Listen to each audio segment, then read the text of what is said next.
నిర్గమకాండం 29వ అధ్యాయం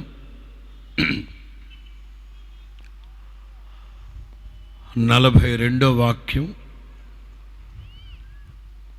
చిట్ట చివరి మాట. నిర్గమకాండం 29:42. నేను అక్కడకు వచ్చి మిమ్మలను కలుసుకొందును.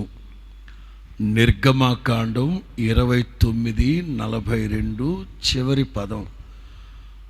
నేను అక్కడకు వచ్చి మిమ్మల్ని కలుసుకుంటాను. స్తోత్రం చెప్పండి. నేను అక్కడకు వచ్చి మిమ్మును కలుసుకొందును. స్తోత్రం చెప్పండి. తలలు పైకెత్తండి. I should explain. మహాఘనుడు, మహోన్నతుడు, సర్వోన్నతమైన స్థలములలో నివసించే దేవుడు, ఆకాశ మహాకాశముల పైన నివసించే దేవుడు, ఎవరూ సమీపించరాని తేజస్సులో వసించే దేవుడు, వేవేల దూత గణముల చేత పరిశుద్ధుడు పరిశుద్ధుడు పరిశుద్ధుడు అని కొనియాడబడుతున్న తండ్రి, అంత గొప్ప దేవుడు నేను అక్కడికి వచ్చి మిమ్మల్ని కలుసుకుంటాను. నేను అక్కడకు వచ్చి మిమ్మల్ని కలుసుకుంటాను. మీ అవగాహన కోసం చెప్తున్నాను. 2000 సంవత్సరాల క్రితం 2000 సంవత్సరాల క్రితం అదిగో పరలోకము, సింహాసనము, తండ్రి కుడి పార్శ్వము, ఇవన్నీ విడిచిపెట్టకూడని భాగ్యము అని ఎంచుకోకుండా మనుషుని పోలికగా పుట్టి దాసుని స్వరూపాన్ని ధరించి అదిగో మహామహిమని విడిచిపెట్టి ఇదిగో ఈ మట్టి మనుషుల్ని కలుసుకోవడానికి 2000 సంవత్సరాల క్రితం దిగొచ్చాడు ఆయన. అదే క్రిస్మస్. చప్పట్లు కొడుతూ ఆ కుర్చీల్లో ఉన్నవాళ్ళు స్పందించరా? చప్పట్లు కొట్టేటప్పుడు నోళ్ళు ఖాళీగానే ఉన్నాయిగా. హల్లెలూయా చెప్తూ చెప్తూ స్తుతించచ్చు కదా. ప్రాక్టీస్ చేయండి. చప్పట్లు కొడుతూ హల్లెలూయా హల్లెలూయా హల్లెలూయా హల్లెలూయా హల్లెలూయా.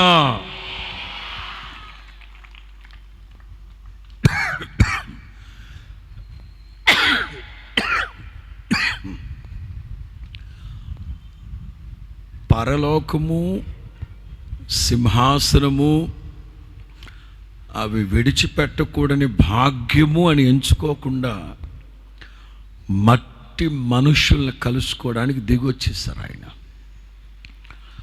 సరే, ఆయన మనల్ని కలుసుకోవడానికి దిగి రావడం శుభ పరిణామమే. కానీ అసలు మనలో ఏమైనా మానవత్వము, మంచి ఇలాంటివి ఏమైనా ఉన్నాయంటారా? ఆ మధ్య ఎవరో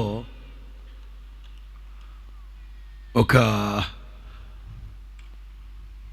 పల్లెటూరు అతను రాజమండ్రి ప్రక్కన ఒక గ్రామంలో సభలు ఏర్పాటు చేస్తే ఒక అతను పాట పాడుతానని వీళ్ళని అడుగుతుంటే వీళ్ళు ఇవ్వట్లే. సరే, పాపం అతను పల్లెటూరోడు, చదువులేనోడు అనుకుంటాను. మాటలు అడుగుతున్నారు కదా, పాడిద్దాంలని నేనే పిలిచి, నేను పాడాలనుకున్న పాట క్యాన్సిల్ చేయండి, ఆ టైం అతనికి ఇవ్వండి, పాడుతాడన్నాడు. పల్లెటూరోడే కానీ ఎంత ఆధ్యాత్మిక సత్యాలతో కూడిన మంచి పాట. ఎంచి ఎంచి చూసిన, తరచి తరచి చూసిన, ఏ మంచి మానవత్వం లేని నా కోసమే ఈ లోకానికి దిగి వచ్చావా నాయనా అని ఓ అద్భుతమైన సాహిత్యం. మహాఘనుడు, మహిమాన్వితుడు, సర్వోన్నతుడు, సర్వశక్తి కలిగిన దేవుడు ఈ మట్టి మనుషుల్ని కలుసుకోవడానికి 2000 సంవత్సరాల క్రితం పోలోమని దిగొచ్చారు ఈ లోకానికి. అసలు మనలో ఏ మంచి మానవత్వం, నీతి, జాతి ఏమైనా ఉందంటారా? కృతజ్ఞత ఏమైనా ఉందంటారా దేవుని పట్ల? ఇంకా చెప్పాలి,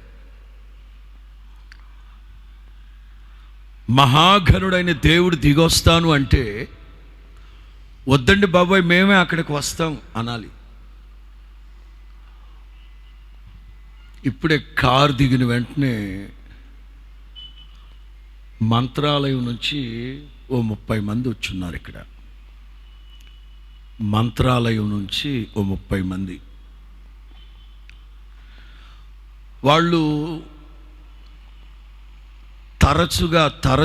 తరచుగా ఇప్పటికీ హైదరాబాదులో ఓ 2-3 సార్లు కలిశారు.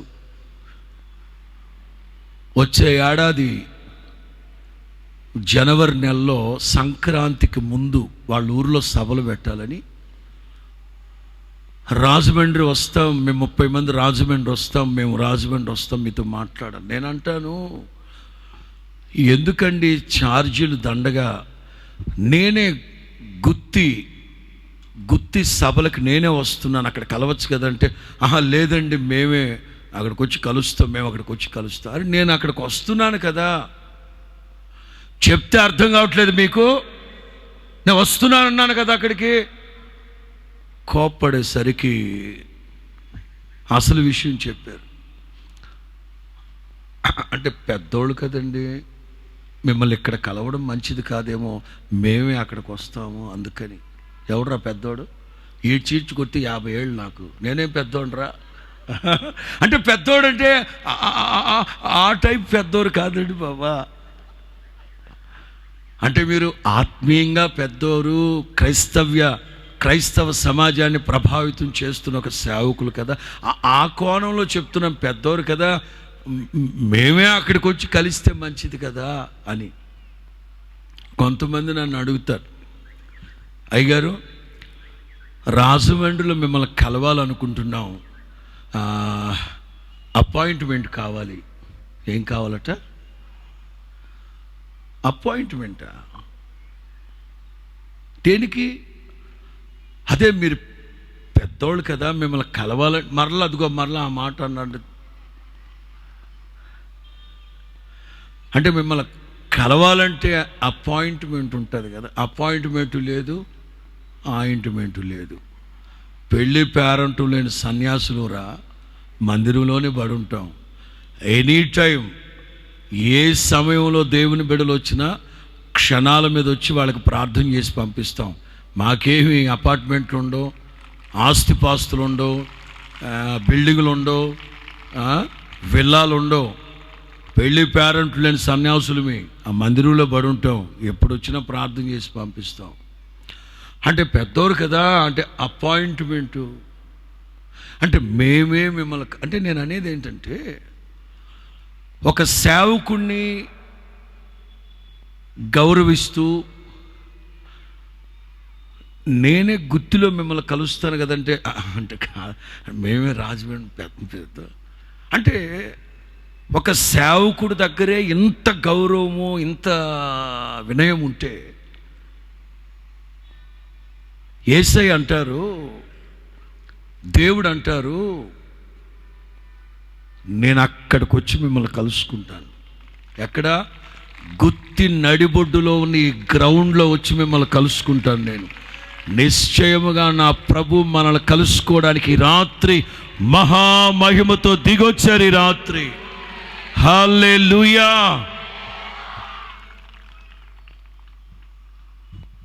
ఆదివారం వేకువజామున మరణపు ముళ్ళును విరిచి సమాధిని గెలిచి పునరుద్ధానపు శక్తితో యేసుక్రీస్తుని తండ్రి అయిన దేవుడు సమాధిలో నుంచి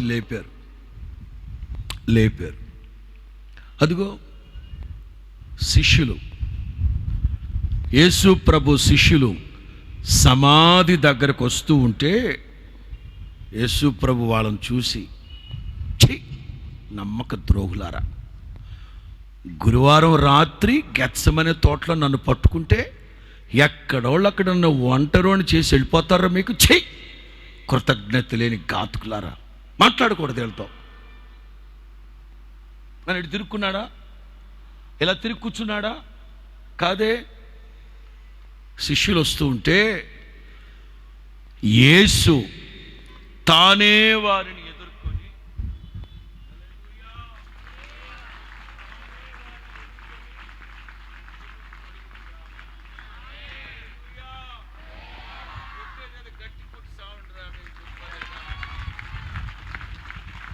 కొంచెం గట్టి కొడితే వేడి ఉత్పత్తి అవుద్ది. ఆగండి. ఇట్లాంటిది ఏదన్నా చెప్తే కానీ కొట్టరు మీరు. ప్రతి దానికి సెంటిమెంట్ పెట్టాలి మీకు. కాళ్ళకి పసుపు రాయండి అంటే రాయరు, పాసి పట్టిపోతుంటాయి. వాస్తవంగా మానవ జీవితం, అసలు మనిషి జీవితం వ్యవసాయ ఆధారిత దేశాలు, ప్రాంతాలు, ప్రజలు. మనం ఎప్పుడూ ఆ నీళ్ళల్లో వ్యవసాయంలో ఉండి కాళ్ళు పాచి పట్టిపోతాయి. పసుపు రాయండి, యాంటీబయాటిక్ అంటే రాసేస్తారా? రాయరు. అదే దేవత కోరుకుంది రాయమంటే అరికాలు మొదలు నన్నెత్తి వరకు పచ్చగా పోలేరు. ఏదోటి చెప్పాలి మీకు. గట్టిగా చప్పట్లు కొడితే వేడి ఉత్పత్తి అవుద్ది. అదే తెలుసు నాకు. ఇట్లా చెప్తే కానీ కొట్టరు మీరు. తలలు పైకి ఎత్తండి. గెత్సెమనే తోటలో యేసు ప్రభుని ఒంటరిని చేసి ఎవరి కాళ్ళు ఎస్కేప్ అయిపోయారు. అలాంటి శిష్యులు వస్తూ ఉంటే యేసుక్రీస్తు వాళ్ళ వైపు చూడకుండా, అస్సలు వాళ్ళు ఊసే పట్టించుకోకుండా వాళ్ళు వచ్చి, బతుకుడా, వందనాలు బతుకుడా, హల్లెలూయా, మై గ్లోరీ, కమాన్ హల్లెలూయా అంటున్నా కానీ యేసు ప్రభు అని ఎలా మూతి ముడుచుకు కూర్చోలేదు. యేసు తానే వారిని కలుసుకొని, తానే వారిని ఎదుర్కొని, శుభము కలుగునుగాక, శుభము కలుగునుగాక. దైవ జనాంగమా, మహాఘనుడు, మహిమాన్వితుడు, సర్వశక్తి కలిగిన దేవుడు అంటున్నారు, నేను అక్కడకు వచ్చి మిమ్మల్ని కలుసుకుంటాను. నిశ్చయముగా మనందరికంటే ముందు కెరూబులు శరాపులతో నా ప్రభు ఈ మైదానంలోకి దిగొచ్చారు. ప్రారంభించినప్పటి నుంచి ఇప్పటి వరకు నా దేవుని ఆత్మ సంచారం జరుగుతూనే ఉంది ఇక్కడ. ఇందాక ఫ్రెడన్న స్తుతి ఆరాధన జరిపిస్తూ ఉన్నప్పుడు అలా కళ్ళు మూసుకొని మనోనేత్రములతో చూస్తూ ఉంటే నా ప్రభు ఆత్మ సంచారం మీ మధ్యలో జరుగుతూ ఉంటే, నా ప్రభు మీ మధ్యలో సంచరించేటప్పుడు నా ప్రభు వస్త్రపు చెంగు మిమ్మల్ని తాగుతూ ఉంటే ఎగిరి గంతేస్తున్నారు కొంతమంది. ఎందుకంటే ఈ మంటి ఘటాలకి ఆ స్పర్శ తగిలిన వెంటనే తట్టుకోలేక గంతులేస్తున్నారు. వర్తమానం ముగించిన తరువాత నా ప్రభు ఒక్కొక్కళ్ళని గాయపడిన హస్తంతో ముట్టును గాక. హల్లెలూయా. నేను అక్కడికి వచ్చి మిమ్మల్ని కలుసుకుంటాను.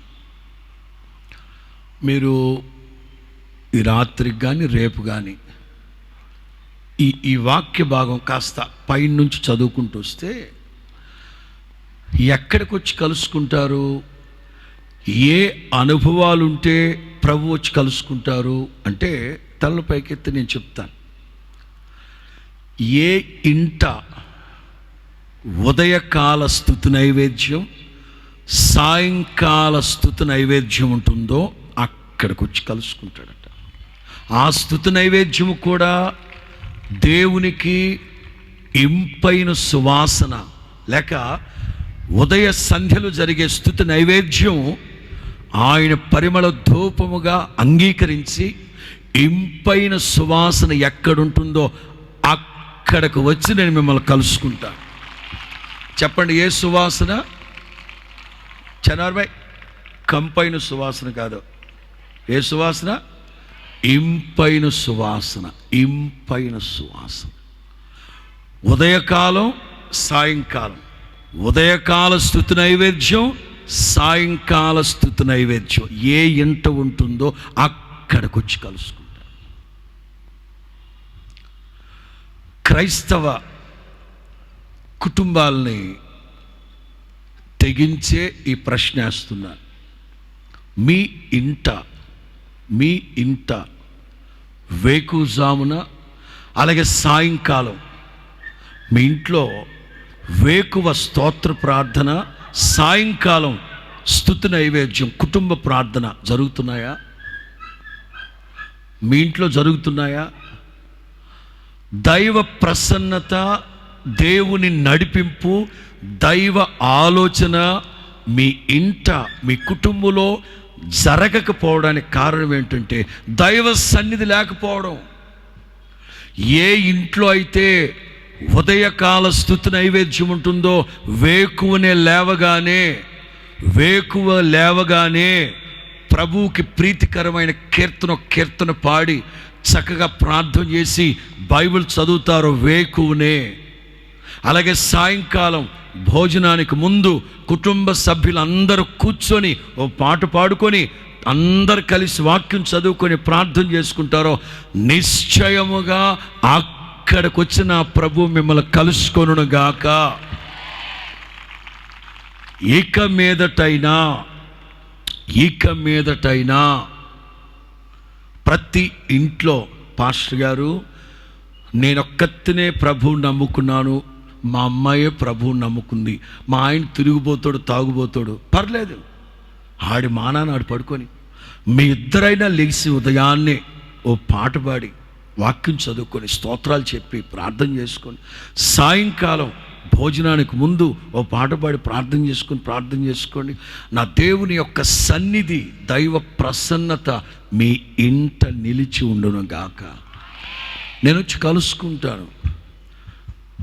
అయ్యగారు మీరు చెప్తున్న మాటలన్నీ బాగానే ఉన్నాయి, ప్రభు మా ఇంటికి రావాలి, మా ఇంట్లో మమ్మల్ని కలుసుకోవాలి, ఇవన్నీ మాకు ఇష్టమే అయ్యగారు. కాకపోతే మేము చాలా పేదవాళ్ళమే, మా ఇంట్లో ఇట్లాంటి కుర్చీ లేదు, చాప లేదు, ఇట్లాంటి కార్పెట్ లేదు, చాలా పేదవాళ్ళం పాస్టర్ గారు. మేము భోజనం చేసేటప్పుడు కూడా నేల మీద కూర్చొని భోజనం చేస్తాం తెలుసా. మరి ప్రభు మా ఇంటికి వస్తే కుర్చీ వేయాలి కదా. ఎవరు అడిగారు నిన్ను? ఇప్పటికీ 25 సార్లు ఇశ్రాయేలు దేశానికి వెళ్ళాను. నేను 25 సందర్భాల్లో వెళ్ళాను. ప్రతిసారి యమ్మాయి అనే గ్రామానికి వెళతాం. యేసు ప్రభు శిష్యులు ఆదివారం సాయంకాలం, ఈస్టర్ రోజు సాయంకాలం యెరూషలేమంతా గలిబిలిగా గత్తరగా ఉంటే మతోన్మాదులు ఎక్కడ దొమ్మిగా వచ్చి దాడి చేసి చంపేస్తారేమోనని యేసు ప్రభు శిష్యుల్లో ఒక ఇద్దరు యెరూషలేము నుంచి బయలుదేరి యమ్మాయి గ్రామానికి వెళ్ళిపోతున్నారు. యేసుక్రీస్తు వాళ్ళని కలుసుకొని వాళ్ళతో నడుస్తూ వాళ్ళతో మాట్లాడుతూ మీరు దుఃఖముఖులై ఉండడానికి కారణం ఏమిటి అని అడిగి తెలుసుకొని సంజాయిషి చెప్పి, మరి స్త్రీలు చెప్పినప్పుడు మీరు నమ్మాలి కదా. ఎలా నమ్ముతామండి? ఇద్దరు శిష్యులు కూడా చెప్పారంట, నమ్మాలి కదా, ఎలా నమ్ముతామండి అంటే యేసు ప్రభు ఒక్కసారిగా మందమతులారా, అర్థం కావట్లేదు మీకు అని కోప్పడి, ఇంత జరుగుతున్నా వాళ్ళు ప్రభువుని గుర్తుపట్టలేదు. చివరికి వాళ్ళ ఇల్లు వచ్చేసింది. ఆ అమ్మాయి మార్గంలో వెళుతూ వాడు తిరిగి, హే బాటసారి, పొద్దు గుంకింది, ఏ ఊరు నీది, ఎటు వెళ్ళాలి? యేసు ప్రభు ఏం మాట్లాడట్లే. ఓపెన్ చేయి, ఈ రాత్రి మాతో బస చేయి రా అని తీసుకెళ్ళారు. ఆ ఇంటికి ఇశ్రాయేలు దేశం వెళ్ళిన ప్రతిసారి నేను ఆ ఇంటికి వెళ్తాను. ఎంత నిరుపేదలంటే ఆ శిష్యుల ఇండ్లల్లో నా బండలు కూడా లేవు వాళ్ళ ఇంట్లో. అంత నిరుపేదలు. యేసుక్రీస్తు వారితో భోజనానికి కూర్చున్నాడట. ఎంత గొప్ప దేవుడండి, ఎంత మహనీయుడు మన దేవుడు, ఎంత సంస్కారవంతమైన దేవుడు మన ప్రభు. అరే నాకు బంగారు కుర్చీ ఒకటి ఏంట్రా అన్నాడా? లేదు. ఆ ఇద్దరు శిష్యులు మట్టిలో కూర్చుంటే నా ప్రభువు కూడా వాళ్ళతో పాటు మట్టిలోనే కూర్చున్నాడు. నా ప్రభు నిన్ను అదిగో అక్కడికి రమ్మనడు, నీ గుడిసెలోకే వచ్చి నీతో కూర్చుంటాడు నా ప్రభు. నేను అక్కడికి వచ్చి మిమ్మల్ని కలుసుకుంటాను.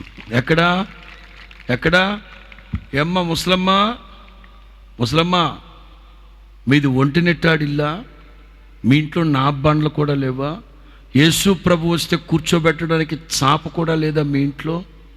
పర్లేదు, నువ్వు కూర్చో, నీతో పాటు నా ప్రభు కూర్చుంటాడు. 2-3 నా నామములో ఏకీభవిస్తే వారి మధ్యలో నేను. ఇక సందేహం ఎలా? ఇన్ని వేల మంది ఏక మనసుతో యేసు రక్తం అంటూ ఉంటే నా దేవుని సన్నిధి నిశ్చయముగా మన మధ్యలో ఉంది. ఆయన మన మధ్యలో సంచరిస్తున్నాడు. దేవునికి మహిమ కలుగును గాక. నేను అక్కడికి వచ్చి మిమ్మల్ని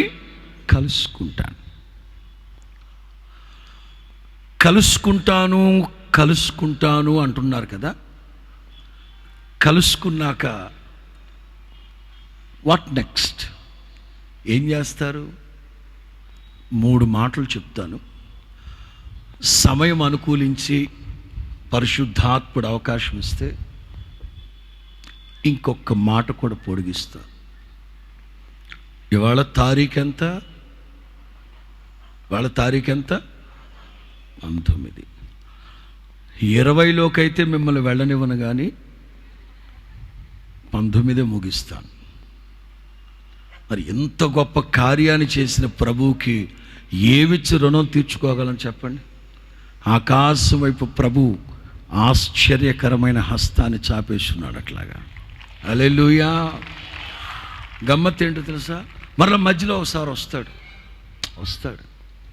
వర్షము వలె ఆయన మీ వద్దకు వస్తాడు. రాని అంతా తరిసినోడికి చలేంటిక, అంతా మునిగినోడికి చలేంటంట అన్నట్టు ఈ రాత్రి ప్రతి మాట పరిశుద్ధాత్ముడు నీరు కట్టి మీ హృదయాల్లో ఫలభరితంగా మార్చునుగాక. నేను అక్కడికి వచ్చి మిమ్మల్ని కలుసుకుంటాను. మొదటి మాట అక్కడే ఉంటుంది. మీతో మాట్లాడడానికి నేను అక్కడికి వచ్చి కలుసుకుంటాను. చెప్పండి, ఎందుకు వస్తారట?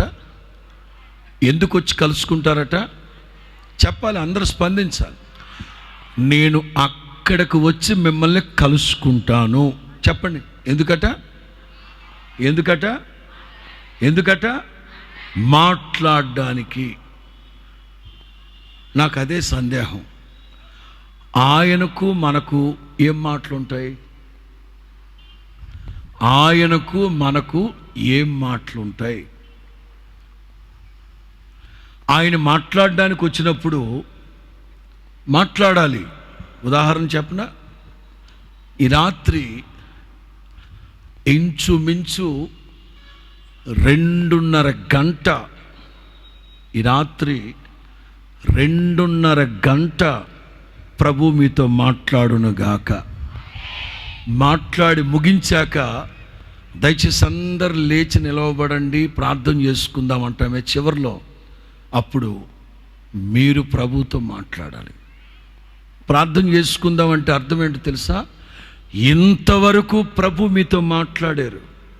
ఆ చివరిలో ఆ 10 నిమిషాలు, పావు గంట ఉందే, అప్పుడు ఏదైతే ప్రభు మీతో మాట్లాడారో అందుకు సంబంధించిన ప్రత్యుత్తరమా, లేకపోతే విన్నపమా, లేకపోతే ఇంకేదైనానా, ఏదైనా ఉంటే మీరు ప్రభుతో మాట్లాడాలి. చాలామంది ఎంత నిర్విచారంగా మూర్ఖంగా వ్యవహరిస్తారంటే, వర్తమానం ముగించిన తర్వాత వినిన వర్తమానాన్ని ఒక్కసారి తలంచుకుంటూ మీరు ప్రార్థన చేసుకోండి, ప్రభుతో మాట్లాడండి అంటే చాలామంది ఎంత గర్వంగా, అది నిర్విచారంగా మాట్లాడరు.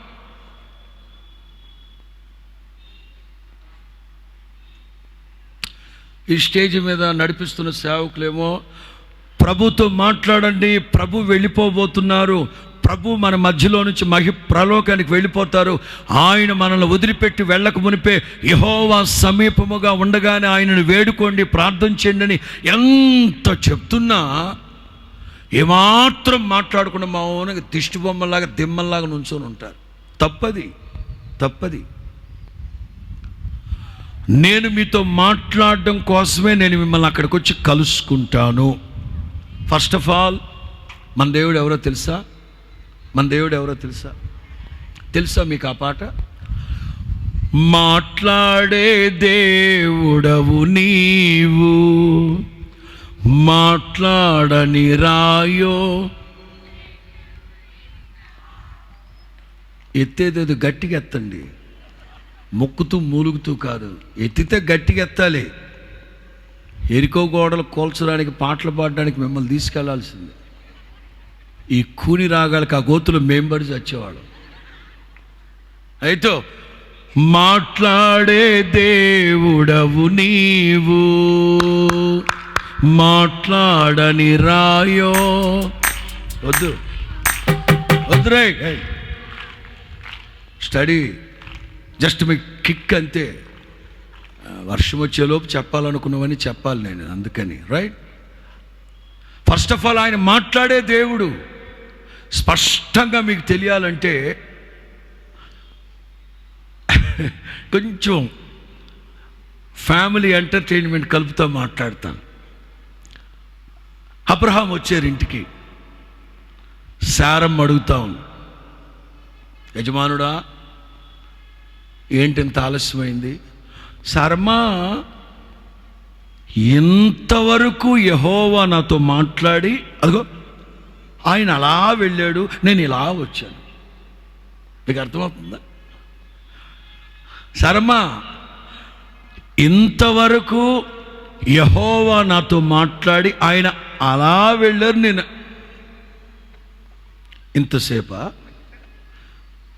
నిజం శారమ్మ, ఆయనకి నీకు ఏం మాట్లాడంటే ఎంతసేపు?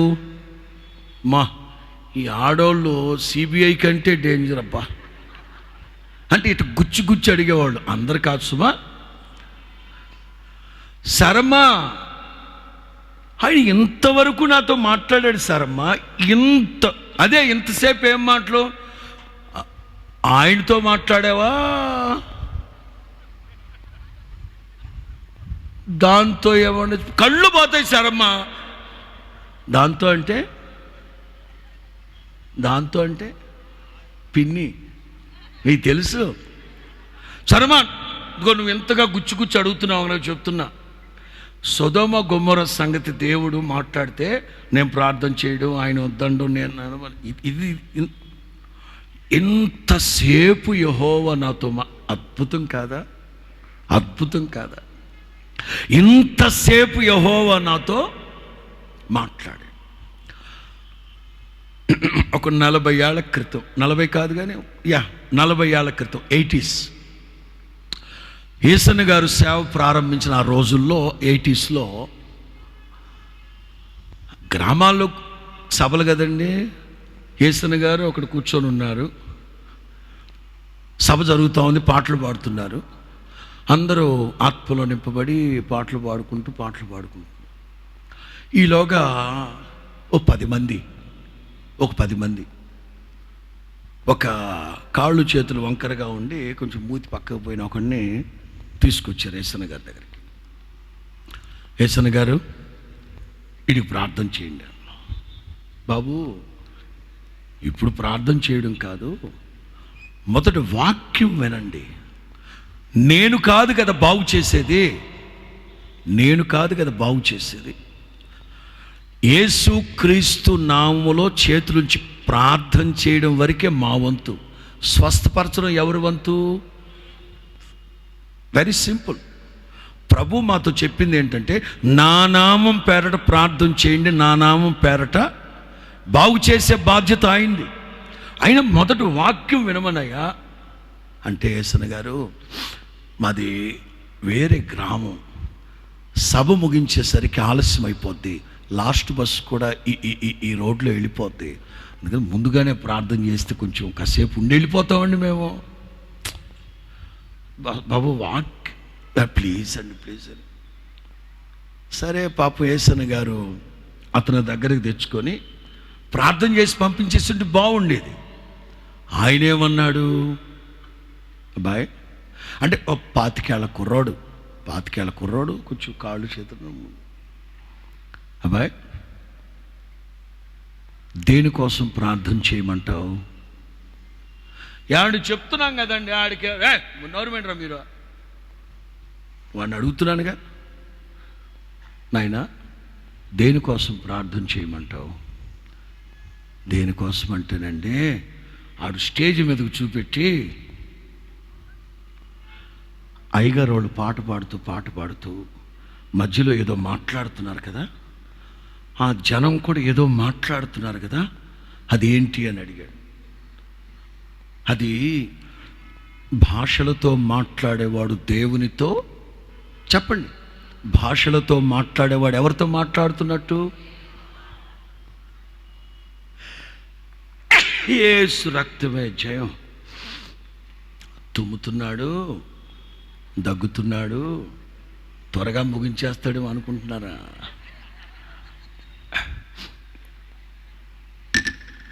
వేడివేడిగా పాలు తెప్పించుకున్నాను.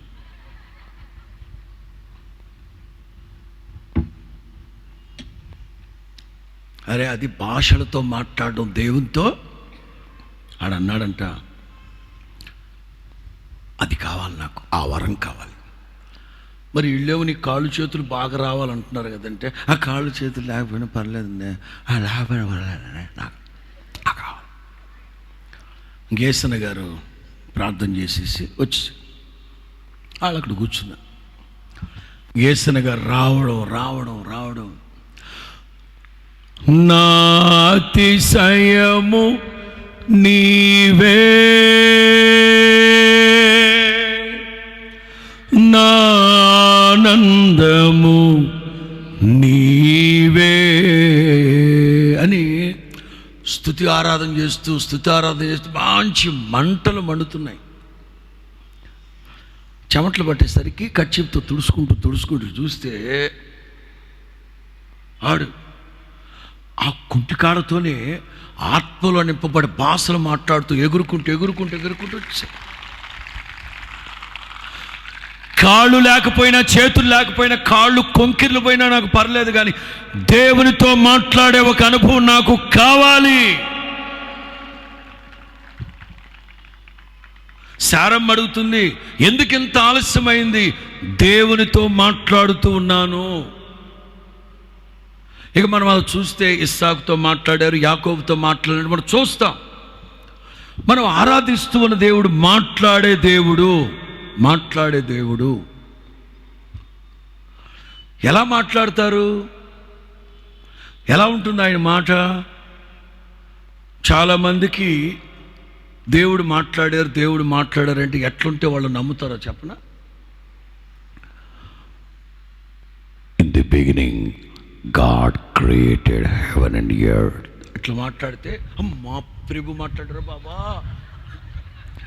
ఆ రోజుల్లో 90s కొత్తగా ఫ్రెడ్ అన్న ఎక్కువగా ఉన్నాడు. యేసన్న గారు వాక్యం చెప్తూ మధ్యలో,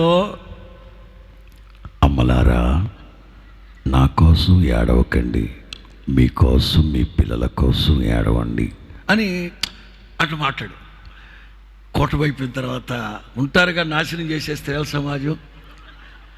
అయ్యగారు అచ్చు యేసు బాబులాగా మాట్లాడు, అచ్చ యేసు బాబు లాంటి పట్టాడు. ఆయన అడిగేవాడు, యేసు ప్రభు స్వరం నువ్వు ఎప్పుడున్నావు? కరుణామయులు విన్నాను కదండి. సిగ్గులేని దాని సినిమాలు చూస్తున్నావు నువ్వా? స్తోత్రం చెప్పు గట్టి. ప్రభు మాట్లాడంటే ఎట్లా? సమూయేలు 13 ఏళ్ల వయసు. తెలుగు బైబిల్లో బాలుడైన సమూయేలు అని ఉంటుంది, బట్ ఇన్ ఇంగ్లీష్ టీనేజ్ అంటే 13 నుంచి 19 వరకు టీనేజ్, 19 నుంచి 26 వరకు యూత్. 13 సంవత్సరాల శామ్యూయేల్ ఇదిగో మందసం దగ్గర పడుకో ఉన్నాడు, దీపం దగ్గర. దేవుడు పిలిచారు, సమూయేలు అని పిలిచాడు. సమూయేలు ఎక్కడికి వెళ్ళాడు? ఏలి దగ్గరికి వెళ్ళాడు. 13 ఏళ్ల కుర్రాడు, స్వరాలు గుర్తుపట్టలేనంత అమాయకుడో చిన్న పిల్లాడో కాదు. దేవుడు పిలిచిన ప్రతిసారి వాళ్ళ గురువుగారి దగ్గరికి వెళ్తున్నాడు. గురువుగారు నన్ను పిలిచారని. కారణం ఏంటి? ఎవరి మాట అయితే వీడు వింటాడో ఆ స్వరం ద్వారా ప్రభు మాట్లాడుతున్నారు. స్తోత్రం చెప్పండి గట్టిగా. దేవుడు మాట్లాడే దేవుడు. ఎలా మాట్లాడతారు ఆయనకి మనకు ఏం మాటలు ఉంటాయి? ఆ మధ్య ఇదే ఈ డీమార్ట్లు ఉన్నాయి చూడండి, డీమార్ట్లు అండ్ బెస్ట్ ప్రైజ్ అట్లా ఉన్నాయా? అందులో ఎవళ్ళ కాళ్ళే షాపింగ్ చేసుకుంటూ సరుకులు కొనుక్కుంటున్నారు. ఏమైందో తెలియదు కానీ డీమార్ట్లో ఉన్న వాళ్ళందరూ ఒక్కసారిగా ఉలిక్కిపడి అందరూ ఒక చోట వచ్చి గుమిగూడారు. ఎక్కడ గుమిగూడారంటే వదిన ఆడబడుచు వాళ్ళిద్దరు మాట్లాడుకుంటుంటే అక్కడికి వచ్చారు. వాళ్ళు మాట్లాడుకుంటే వీళ్ళకేమైందండి అని అడిగారు. వాళ్ళు మాట్లాడుకున్నట్టు లేదు. అది డీమార్ట్లో ఎవరికి వాళ్ళే సరుకులు కొనుక్కుంటున్నారా? ఈ వదిన ఆడబడుచు 2-3 నెలల తర్వాత కలుసుకున్నారంట. డీమార్ట్లో కలుసుకున్నారు. వదిన ఎప్పుడొచ్చా, బాగున్నావా? దెబ్బకి డీమార్ట్ మొత్తం అక్కడ ఉంది. వస్తే మీ దుంప దగ్గర ఇది మాట్లాడుకోవడమా? ఇదే ఏంటి ఇది మాట్లాడుకోవడమా? బాగున్నావా, ఎప్పుడొచ్చా? డీమార్ట్ మొత్తం అక్కడ ఉన్నాయి. ఇది మాట్లాడుకోవడం కాదు, పోట్లాడుకోవడం. మన దేవుడు అంటారు, నేను అక్కడికి వచ్చి మిమ్మల్ని కలుసుకుంటా. ఎందుకు ప్రభువా? మీతో మాట్లాడాలి. స్తోత్రం చెప్పు. ఎంత గొప్ప దేవుడని మన ప్రభు మనతో మాట్లాడడానికి పరలోకం దిగి వచ్చేసారు మన మధ్యలోనికి. స్తోత్రం చెప్పు గట్టిగా. మనతో మాట్లాడాలట ఆయన. ఏం మాట్లాడతారు? ఎలా మాట్లాడతారు? జకర్యా గ్రంథం చూడండి.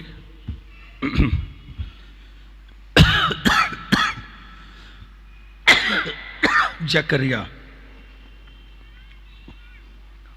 1వ అధ్యాయం 13వ వాక్యం. జకర్యా 1వ అధ్యాయం 13 చదవండి.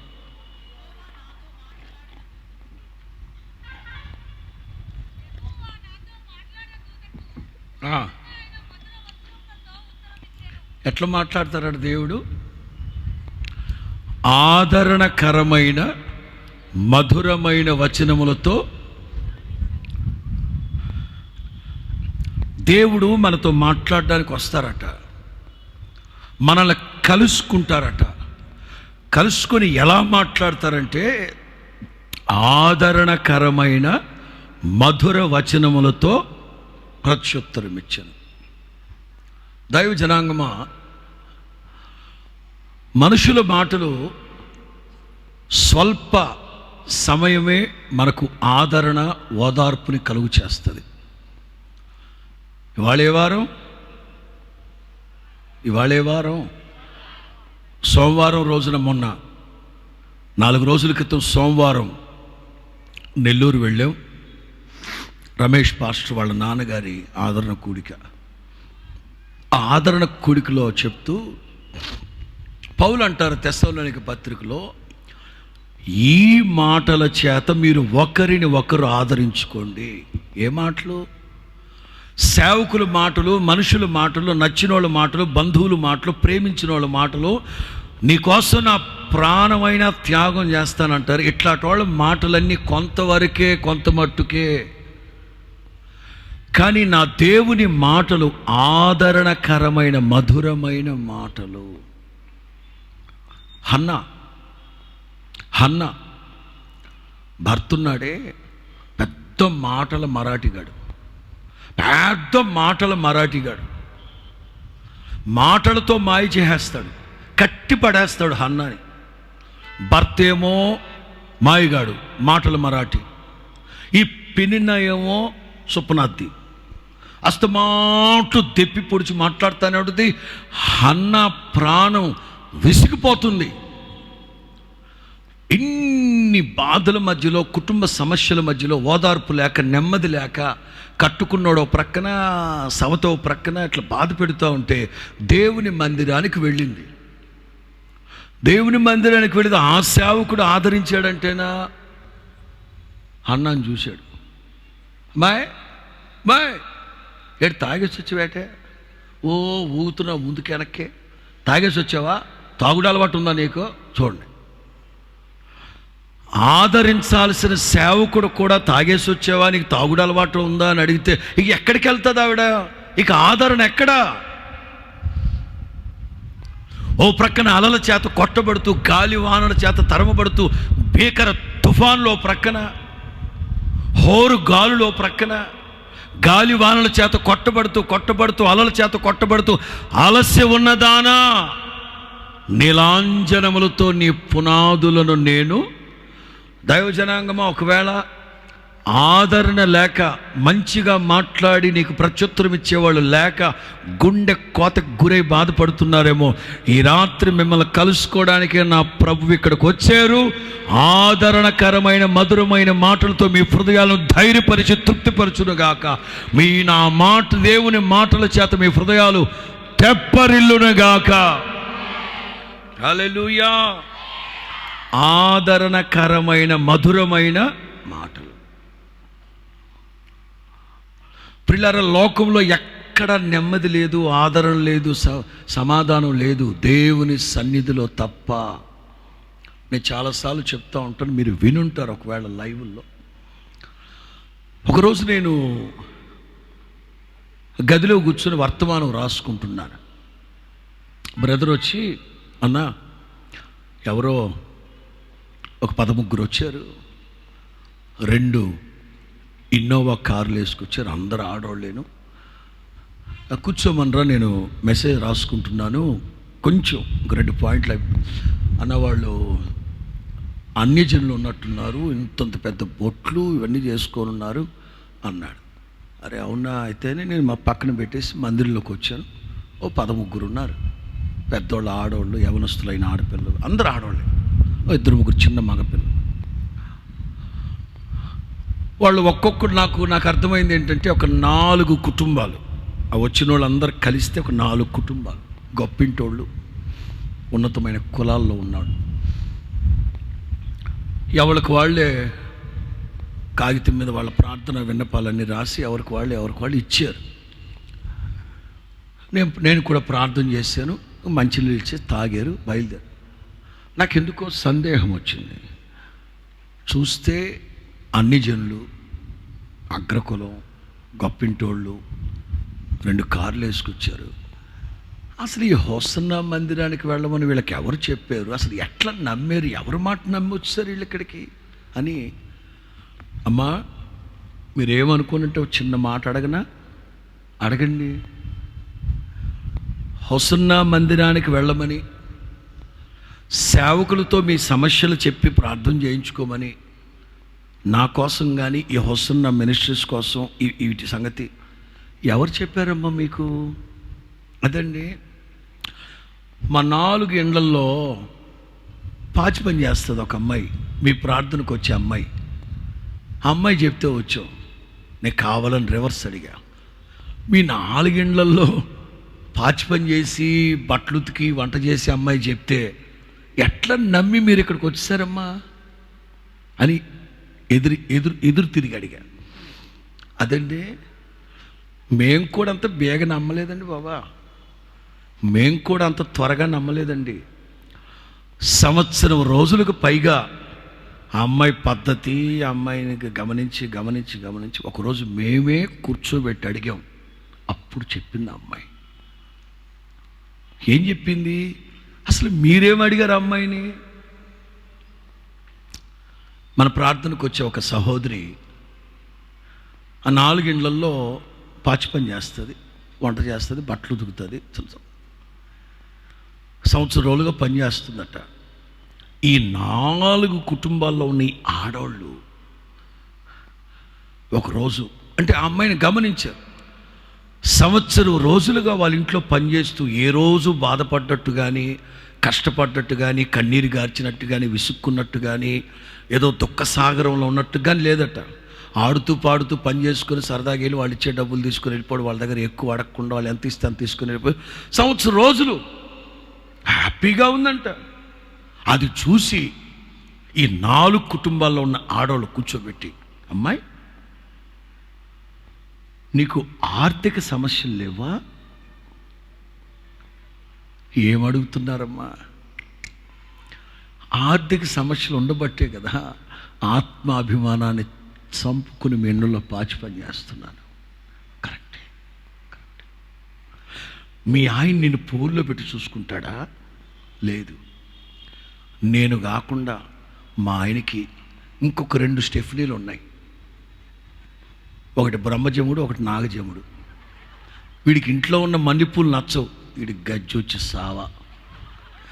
వీడికి ఇంట్లో ఉన్న మల్లెపూలు నచ్చవు, ఒకటి బ్రహ్మజముడు. అవునా? మూర్ఖుడా మీ ఆయన? బహు పనికిమాలినోడండి. మరి పిల్లలు, పెద్దోడు అస్సలు మాట్లాడు, ఎక్కడో తాగుబోతూ ఫ్రెండ్స్తో ఉంటున్నాడు.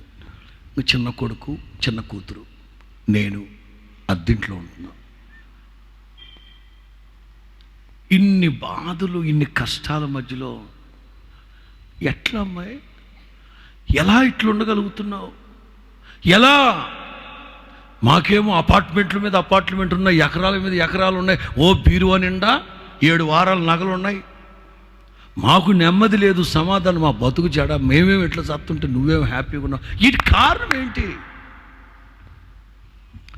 ఏం లేదమ్మా, మీ దగ్గర నేను పనికి కుదిరేటప్పుడే, మీ దగ్గర నేను కమతానికి కుదిరేటప్పుడే చెప్పాను కదా, ఆదివారం మాత్రం నేను మీ దగ్గరికి రానని. అవును, మేము వద్దన్నాం, ఆదివారం మేమే చేసుకుంటాం స్పెషల్, నువ్వు వద్దన్నాం. అదే ఆదివారం ప్రార్థనకి వెళ్ళిపోతాను. మా పాస్టర్ గారు ఓ గంటన్నర చక్కగా పాటలు పాడతాడు. ఓ 2 గంటల వాక్యం, 2-2.5 గంటల వాక్యం చెప్తాడు. ఇక అంతే. ఆ స్తుతి ఆరాధన, మా పాస్టర్ గారు చెప్పే ఆ వాక్యమే ఎన్ని శ్రమలు వచ్చినా, ఎన్ని పోరాటాలు వచ్చినా మొక్కవోని ధైర్యం, విశ్వాసంతో ముందుకు నడిపిస్తుంది. మా పాస్టర్ గారు చెప్తున్న దేవుని మాటలు ఎన్ని అలల చేత కొట్టబడుతున్నా, గాలి వాన చేత తరమబడుతున్నా, భీకర పోరైనా సరే ఆ దేవుని మాటలు, మా పాస్టర్ గారు చెప్పే ఆదరణకరమైన మధురమైన వాక్యాలే నేటి వరకు విశ్వాస జీవితంలో కుడి ఎడమలకు త్రొట్టిల్లిపోకుండా స్థిరపరిచే ఆ దేవుని మాటలు. మాట్లాడే దేవుడు మన దేవుడు. నేను అక్కడికి వచ్చి మిమ్మల్ని కలుసుకుంటాను. ఎందుకు? మాట్లాడడానికి. మొదట ఎట్లా మాట్లాడతారు మన దేవుడు? చెప్పండి, ఎలా మాట్లాడతారు మన దేవుడు? మధురమైన, ఆదరణకరమైన మధురమైన మాట. రెండో మాట, ఇందులో రెండో మాట ఎలా మాట్లాడతారు ఆయన? హోషేయ గ్రంథం 2వ అధ్యాయం 14 నుండి. హోషేయ గ్రంథం 2వ అధ్యాయం 14 నుండి చదువమ్మా.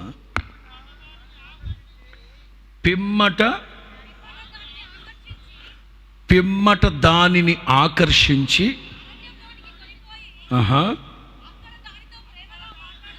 ఎట్లా మాట్లాడతారట?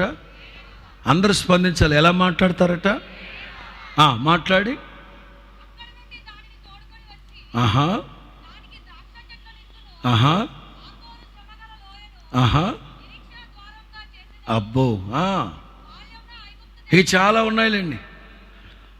దానిని ఆకర్షించి, చెవి గలవాడు ఆత్మ చెప్పు సంగతులు గ్రహించును గాక. దానిని ఇశ్రాయేలు సర్వ సమాజాన్ని ఉద్దేశించి స్త్రీలింగాన్ని ఉచ్చరించారు. దానిని ఆకర్షించి. సినోరియో మీకు చెప్పాలి, అందాజుగా చెప్తాను మీకు. దేవుని బిడ్డలు తప్పు చేశారు, దేవుని బిడ్డలు పాపం చేశారు. తప్పు చేసినప్పుడు, పాపం చేసినప్పుడు దేవుడు దండించకుండా, శిక్షించకుండా ఉంటారా? ఉండాలి కదా. గద్దించాలి కదా, దండించాలి కదా, శిక్షించాలి కదా అని దేవుడు తన ప్రజల్ని చెడ మడ కోప్పడి, మీకు మరలా చెప్తున్నాను, అందాజుగా చెప్తున్నా, 7 సంవత్సరాలు పనిష్మెంట్ పీరియడ్. అందాజుగా 7 సంవత్సరాలు పనిష్మెంట్ పీరియడ్. మన దేవుడు ఎవరు? పాడదామా? కోపించుచునే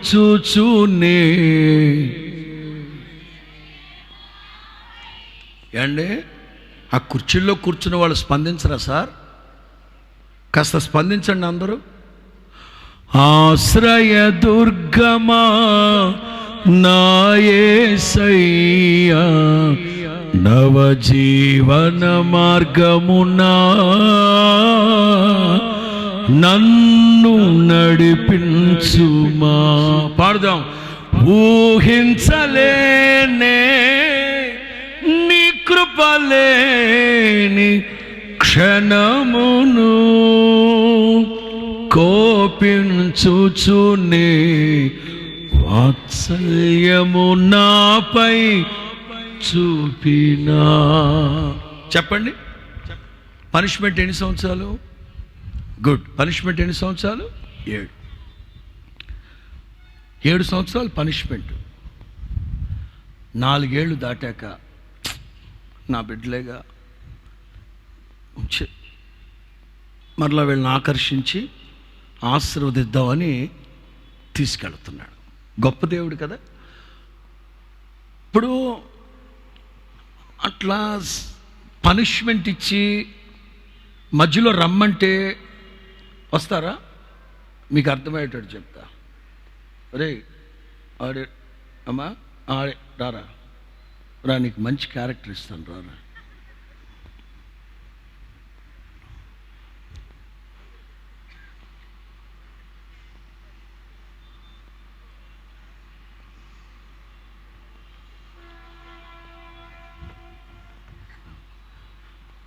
వీడిని పంట కాలంలోకి వెళ్ళి, పంట కాలం అంటే మీకు అర్థమవుతుంది, సరే వదిలే. ఆ పోకిరి కుర్రాళ్ళతో క్రికెట్ ఆడొద్దురా, చదువుకోరా, గుట్టుగా చదువుకోరా, ఆ పోకిరి కుర్రాళ్ళతో క్రికెట్ ఆడొద్దురా అని చెప్పారు వాళ్ళ అమ్మగారు నాన్నగారు. వినట్లే. ఎన్నిసార్లు చెప్పినా వినట్లే.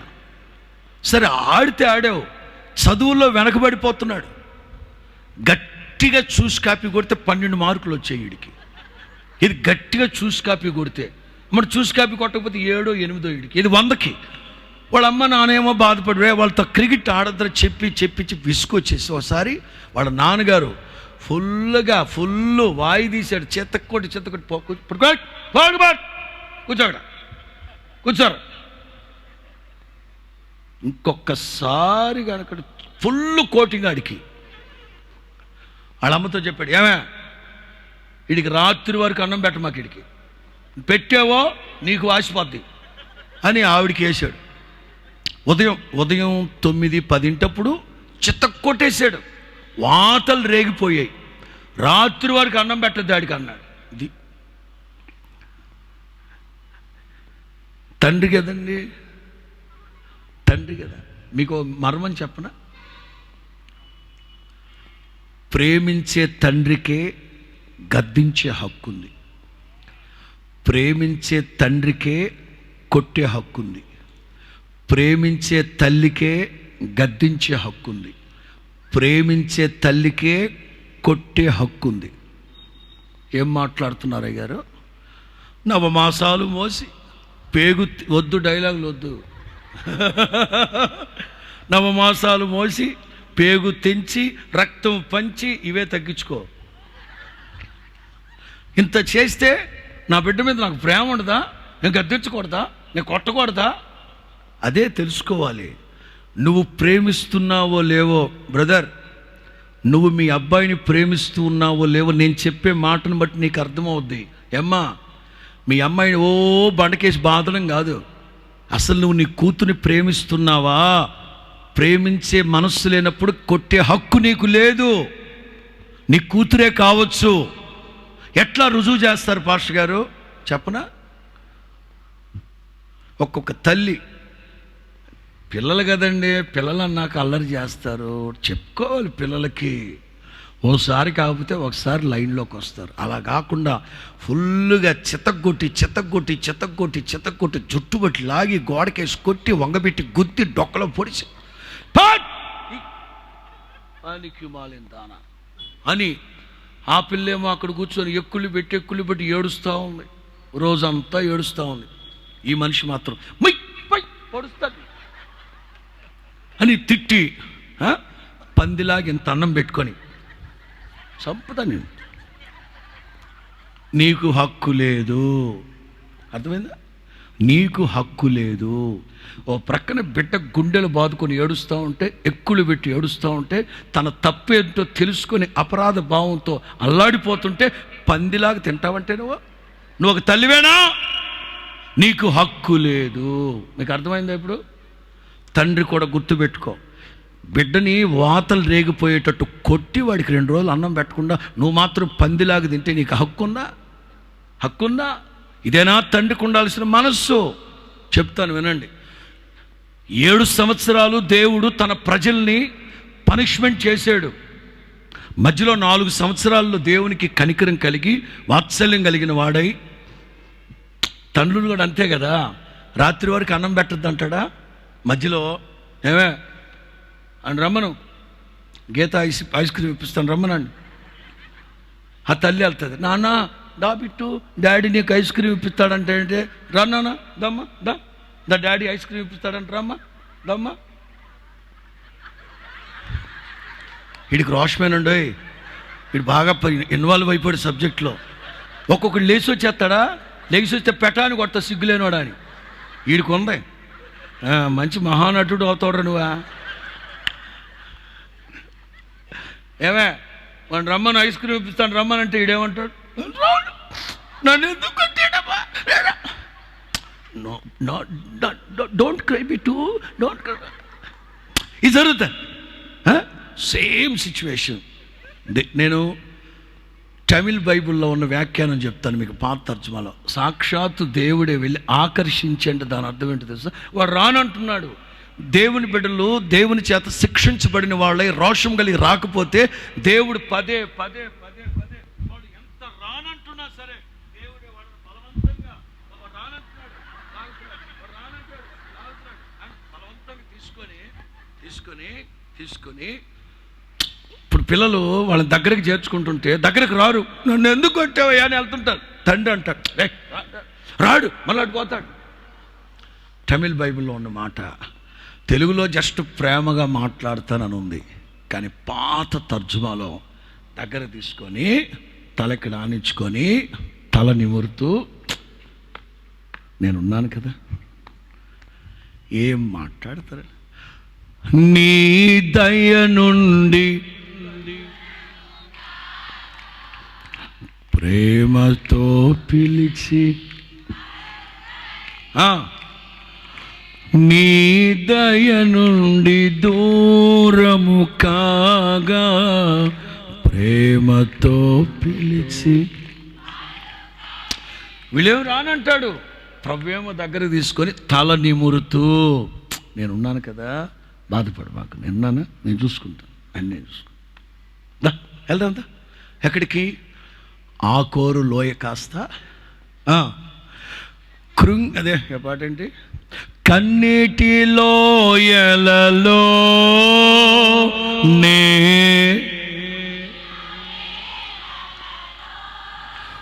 ఓహో కన్నీటి, అందరు పాడాలి. నే కృంగిన వేళలలో నింగిని చీల్చి వర్షము పంపి నింపెను నా హృదయం, యేసు నింపెను నా. హల్లెలూయా. ఆకోరు లోయని, శ్రమ కలగ లోయని కాస్త సంతోషంగా మార్చి ద్రాక్ష తోట. ద్రాక్ష అంటే ముఖానికి మెరుగునిచ్చు సంతోషాన్ని, హృదయానందాన్ని కలుగు చేసే ద్రాక్ష. నేను మిమ్మల్ని కలుసుకుంటాను. ఫస్ట్ ఆఫ్ ఆల్ మీతో మాట్లాడాలి. గొప్ప దేవుడు ప్రభు మనతో మాట్లాడాలట. ఆదరణకరమైన మధురమైన మాటలతో మాట్లాడతారు. 2, ప్రేమగా స్తోత్రం చెప్పండి గట్టి. నీవు దేవునితో, దేవుడు నీతో మాట్లాడుతున్న సంగతి మీ ఇంట్లో వాళ్ళకి తెలియాలి, నీ ఇరుగు పొరుగు వాళ్ళకి తెలియాలి. అహరోన్, మిరియాం, మీరిద్దరు కలిసి మందిరానికి రండి అన్నాడు దేవుడు. అబ్బా, దేవుడు మనల్ని ఆశీర్వదిస్తారేమో వీళ్ళిద్దరు పొట్టెత్తుకెళ్ళారు. ఫ్రీగా వస్తే ఫినాయిల్ కూడా తాగేసే టైప్ కదా మనం. దేవుడు రమ్మాడంటే అబ్బా అద్భుతం బాబా అద్భుతం. ఇద్దరు వెళ్ళారు. దేవుడు అడుగుతున్నారు, మోషే నాతో, నేను మోషేతో ముఖాముఖిగా మాట్లాడుకుంటామని మీకు తెలీదా? మీకు తెలుసా తెలీదా అంటే, తెలుసండి. తెలిసి మోషేకి విరోధంగా మాట్లాడడానికి మీరెందుకు తెగించారు? నేను మోషేతో, మోషే నాతో ముఖాముఖిగా మాట్లాడుకుంటామని మీకు తెలుసా తెలీదా? నేను చెప్పదలిచింది ఏమిటంటే, సహోదరి, నీవు దేవునితో, దేవుడు నీతో మాట్లాడే సంగతి మీ ఇంట్లో వాళ్ళకి తెలిస్తే నీకు విరోధంగా మాట్లాడడానికి భయపడతారు. ఒకవేళ వాళ్ళు బరి తెగించి మాట్లాడితే నా దేవుడు వాళ్ళని శిక్షించునుగాక. దేవుడు నీతో దేవుడు మాట్లాడితే కలిగే ఆశీర్వాదం ఏంటంటే, నీకు విరోధంగా ఎవడు మాట్లాడినా వాడి నొసళ్ళ కుష్టొచ్చేస్తుంది. పోతారంతే. నువ్వు దేవునితో మాట్లాడే అనుభవం నీకుందా? ఆయన నీతో మాట్లాడే అనుభవం నీకుందా? నేను ఎప్పుడూ క్రైస్తవ సమాజాన్ని, ఆత్మీయుల్ని హెచ్చరించి మాట్లాడుతూ ఉంటాను. ఏమనంటే, కొర్నేలి అన్యజనుడు, రోమా పట్టణము నుంచి వచ్చిన అన్యజనుడు, తను వాళ్ళ ఇంట్లో ప్రార్థన చేసుకుంటూ ఉంటే, కొర్నేలి వాళ్ళ ఇంట్లో ప్రార్థన చేసుకుంటూ ఉంటే సాక్షాత్తు దేవదూత దేవుడు దిగొచ్చి కొర్నేలి అని పిలుచుట దర్శనమందు 2 points. 1, voice of God. 2, vision of God.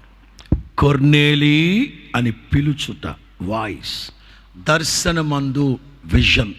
ఒక అన్యజనుడే వాళ్ళ ఇంట్లో ప్రార్థన చేసుకుంటుంటే దేవుడు దేవదూత వచ్చి పేరు పెట్టి పిలిచి మాట్లాడే ఒక అనుభవం ఉంటే, మీరు దశాబ్దాల పాటు క్రైస్తవ్యాన్ని స్వీకరించి ఆత్మీయులమి, మాకు ఆత్మ వచ్చిందంటే ఎకరం కూడా సరిపోదండి బాబా, ఎగరటాకనే వాళ్ళు చాలామంది ఉన్నారు ఇక్కడ. మరి ఏది మీతో దేవుడు మాట్లాడితే మీకు విరోధముగా రూపించబడిన ఏ ఆయుధము వర్ధిల్లదు. స్తోత్రం చెప్పు గట్టిగా. హల్లెలూయా. 2వ మాట చెప్తా. నేను అక్కడికి వచ్చి మిమ్మల్ని కలుసుకుంటాను. ఎందుకు కలుసుకుంటారని చెప్పాను మొదట. 2, నేను అక్కడికి వచ్చి మిమ్మల్ని కలుసుకుంటాను. ఎందుకంటే మిమ్మల్ని అందరినీ ఆశీర్వదించడానికి. ఆశీర్వదించబడాలనుకున్న వాళ్ళందరూ 2 చేతులు పైకెత్తి 7 సార్లు బిగ్గరగా హల్లెలూయా అనండి.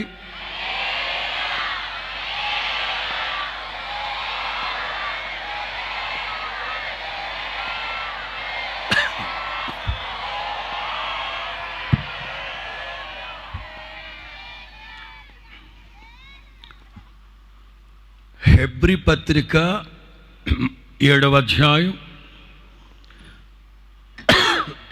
మొదటి 2 వాక్యాలు. హెబ్రీ పత్రిక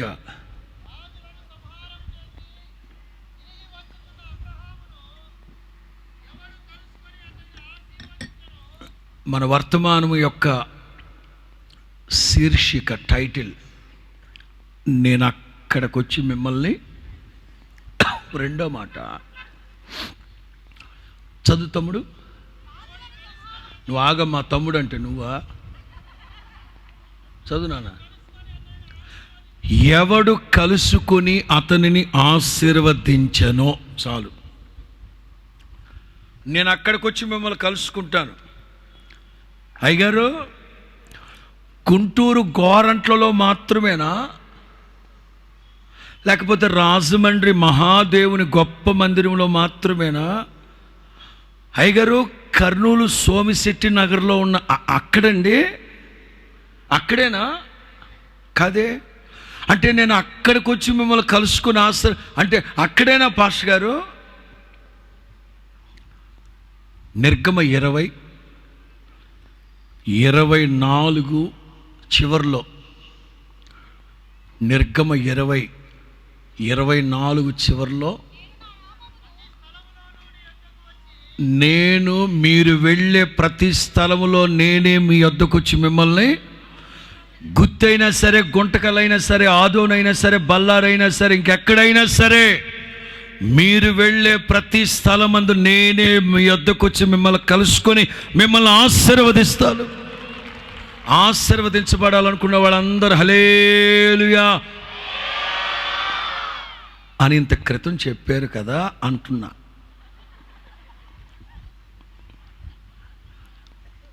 ఏబి మాస్లామణి గారు అంటారు, ఆశ లేని వాణ్ణి దేవుడు కూడా ఆశీర్వదించరట. ప్రతి ఒక్కళ్ళకి సమాజంలో ఆశీర్వాదంగా ఉండాలనే ఇష్టం. కాకపోతే మన ఆలోచన ఆశీర్వాదము అన్న వెంటనే మన ఆలోచనలన్నీ ఎటు వెళ్ళిపోతాయి తెలుసా? 2 అంతస్తుల డాబా, 3 ఎకరాల పొలం, ఓ 4 రాళ్ళు వెనకేసుకోవడం. వెనకంటే కిడ్నీలో కాదు, బ్యాంకులో. ఈ 5 వేళ్ళకి 5 ఉంగరాలు, ఎదిగిన మొక్కలు, పెరిగిన కుక్కలు, కార్లు, బంగళాలు, ఇవన్నీ ఉంటే ఆశీర్వాదం ఆశీర్వాదం ఆశీర్వాదం కాదని చెప్పను. సొసైటీలో ప్రెస్టీజియస్గా బ్రతకాలంటే ఇవన్నీ కావాలి. సమాజంలో గౌరవప్రదంగా బ్రతకాలంటే ఇవన్నీ కావాలి. కానీ ఇవన్నీ గతించిపోతాయి. అందుకే సామెతల గ్రంథకర్త అంటాడు, స్థిరమైన కలిమి. అందుకే మార్తను గద్దిస్తారు ప్రభు. మార్తా, విస్తారమైన పనులు కల్పించుకొని అడ్డాలు తిరుగుతున్నావు. మీ చెల్లి ఉత్తమమైన దానిని కోరుకుంది. మీ చెల్లి హృదయంలో నుంచి ఎవ్వడు దీనిని, అదే స్థిరమైన కలిమి. ఎవడు అబ్రహామును కలుసుకుని ఆశీర్వదించెనో, అబ్రహాము యొక్క బయోగ్రఫీ, అబ్రహాము యొక్క జీవితాన్ని మనం గమనిస్తే, తల్లిదండ్రుల్ని, తండ్రి ఇంటిని, గుడారాన్ని, బంధువుల్ని, తోబుట్టువుల్ని, స్నేహితుల్ని, సమస్తాన్ని వదిలిపెట్టి బయలుదేరి వెళ్ళిపోయాడు. మనం జస్ట్ వినండి, గుర్తుపెట్టుకోండి. అపోస్తుల కార్యాల్లో స్టెఫెను ప్రసంగం చేసేటప్పుడు వివరంగా చెప్తాడు. ఏమనంటే, అబ్రహాము బయలుదేరి వచ్చినప్పుడు ఇగో చూడండి, పాదము మోపడానికి కూడా చోట్లేదు. అంటే ఒక గజం అడుగు అనుకోండి, గజం అంటే అడుగు లేక గజం. అబ్రహాము పాదం మోపడానికి కూడా చోటు లేని పరిస్థితుల్లో బయలుదేరి వచ్చాడు. ఇక అబ్రహాము చరిత్ర మనం చదువుకుంటూ వెళితే, ఆ ప్రాంతంలో ఉన్న భూమి భరించలేనంత ఆస్తి శ్రీమంతుడిగా మార్చబడ్డాడు. ఇదొక ఆశీర్వాదమే. ఆయనను ఆశ్రయించిన బిడలకి ఏ మేలు కొదువై ఉండదు. దేవుని వాక్యాలు కొన్ని నమ్ముతున్నాం, కొన్ని నమ్మట్లేదు మనం. ఉదాహరణ, యేసు రక్తం ప్రతి పాపము నుండి మనలను కడిగి పవిత్రులనుగా చేయును. ఈ వాక్యాన్ని నమ్మిన వాళ్ళందరూ కుడి చేతిని పైకెత్తి 3 సార్లు హల్లెలూయా అనండి.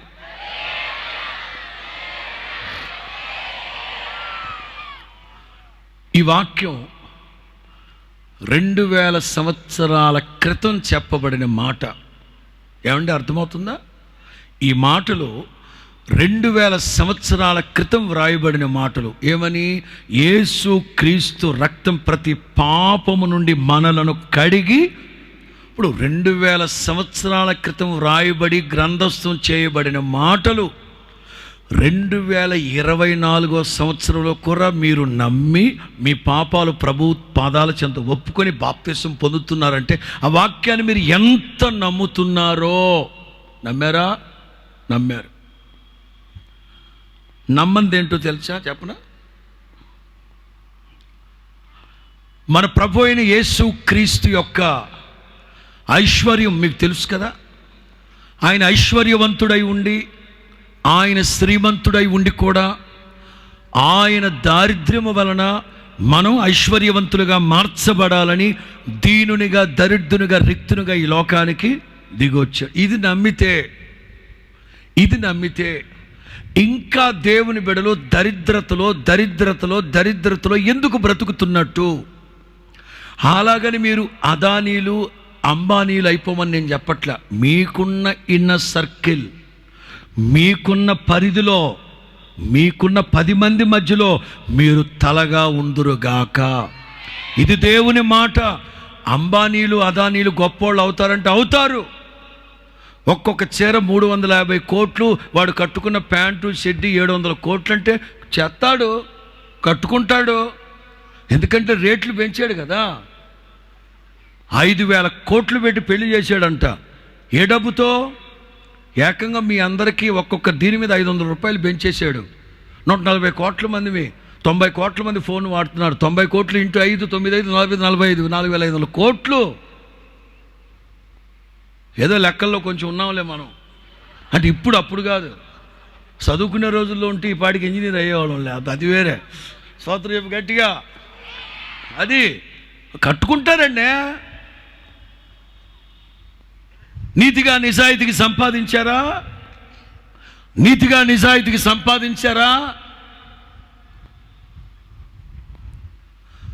నేననేది మీకున్న కుటుంబ సభ్యుల మధ్యలో ఎబ్బేజు తన సహోదరులందరికంటే నేను అదే చెప్తున్నా. మీకున్న ఇన్నర్ సర్కిల్లో మీరు గొప్పోళ్ళై ఉండాలి, ధనవంతులై ఉండాలి, 10 మందికి పెట్టగలిగే వైభవంతో మీరు దీవించబడాలి.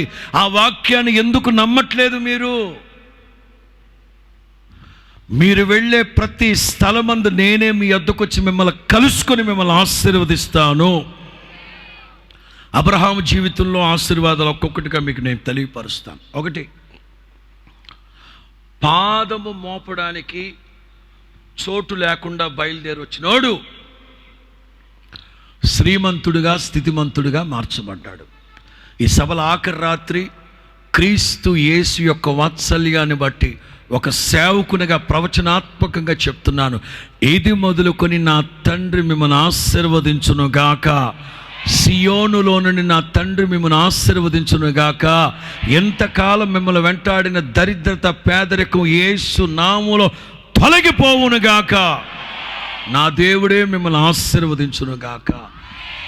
ఎలా ఆశీర్వదిస్తారు పాస్టర్ గారు? ఈ రాత్రికో రేపు రాత్రికో కిస్మిస్ తాత ఏమైనా మూటేస్తాడు ఇంట్లో?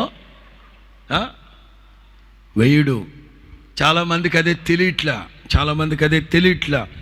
చెప్పాలి మీకు చెప్పాలి. ఆటో స్టాండ్ దగ్గర 8 ఫ్రెండ్స్ ఉండేవాళ్ళు, ఫ్యామిలీలు, ఆటో డ్రైవర్లు. 2 మాత్రం ప్రభువుని నమ్ముకున్నారు, వాళ్ళ కుటుంబాలు పిల్లలు క్షేమంగా ఉన్నారు, బాగానే ఉన్నారు. మిగతా 6 ఆటో డ్రైవర్లు అడుగుతున్నారు, అరే ఏమిట్రా మీరిద్దరు బాగా దీవించబడ్డారు, మేమేంట్రా రోజు రోజుకి దిగజారిపోతున్నాం అంటే వీళ్ళు అన్నారు, ప్రభువుని నమ్ముకో, దేవుడు నిన్ను ఆశీర్వదిస్తాడు. చెప్పు, ఎవరిని నమ్ముకుంటే? ప్రభువుని నమ్ముకుంటే దేవుడు అది ఎట్లా ఆశీర్వదిస్తాడరా? ఎట్లా అంటే ఎట్లా అదంతే, ప్రభువుని నమ్ముకోవాలంతే, చెప్పాలి కదా. అదంతే అంటే ఎలాగా? వాళ్ళేమో 6 అడుగుతున్నారు, ఒరే మా పిల్లలేమో దరిద్రులైపోతున్నారు, ఎట్లా చేద్దాం? చివరికి ఓ రోజు నన్ను అడిగారు, అయ్యారు వాళ్ళకి ఎలా చెప్పాలో తెలవట్లేదండి మాకు అని. నేను అన్నాను, 6 కుటుంబాలని ఫ్యామిలీలతో ఒకరోజు తీసుకొని రండి, నేను వాళ్ళకి వివరించి చెప్తాను. అట్లాగే వాళ్ళతో చెప్తే ఎవరికైనా ఆశీర్వదించబడాలని ఉంటుంది కదండి. వచ్చారు, ప్రార్థనకు వచ్చే 2 కుటుంబాలు ఈ పక్కన కూర్చోబెట్టాను, 6 కూర్చోబెట్టాను. చెప్పండి ఏంటో? అదేనండి, మేము 8 ఒకే స్టాండ్లో ఉంటామండి, కానీ ఏంటో గత 2-3 సంవత్సరాల నుంచి వీళ్ళ కుటుంబాలు, వీళ్ళ పిల్లలు క్షేమంగా సుభిక్షంగా సస్యశ్యామలంగా ఆశీర్వాదంగా మా బతుకులే ఎట్లయితే తెలియట్లేదండి. వీళ్ళని అడిగితే ప్రభువుని నమ్ముకుంటే అన్నీ అంటూ సత్యమే జయం అని వాళ్ళు అంటారు. అయ్యగారు మీ చర్చికి వచ్చే వాళ్ళందరికీ మీరు ఏమన్నా 50 లక్షలు లోన్ ఇస్తారండి?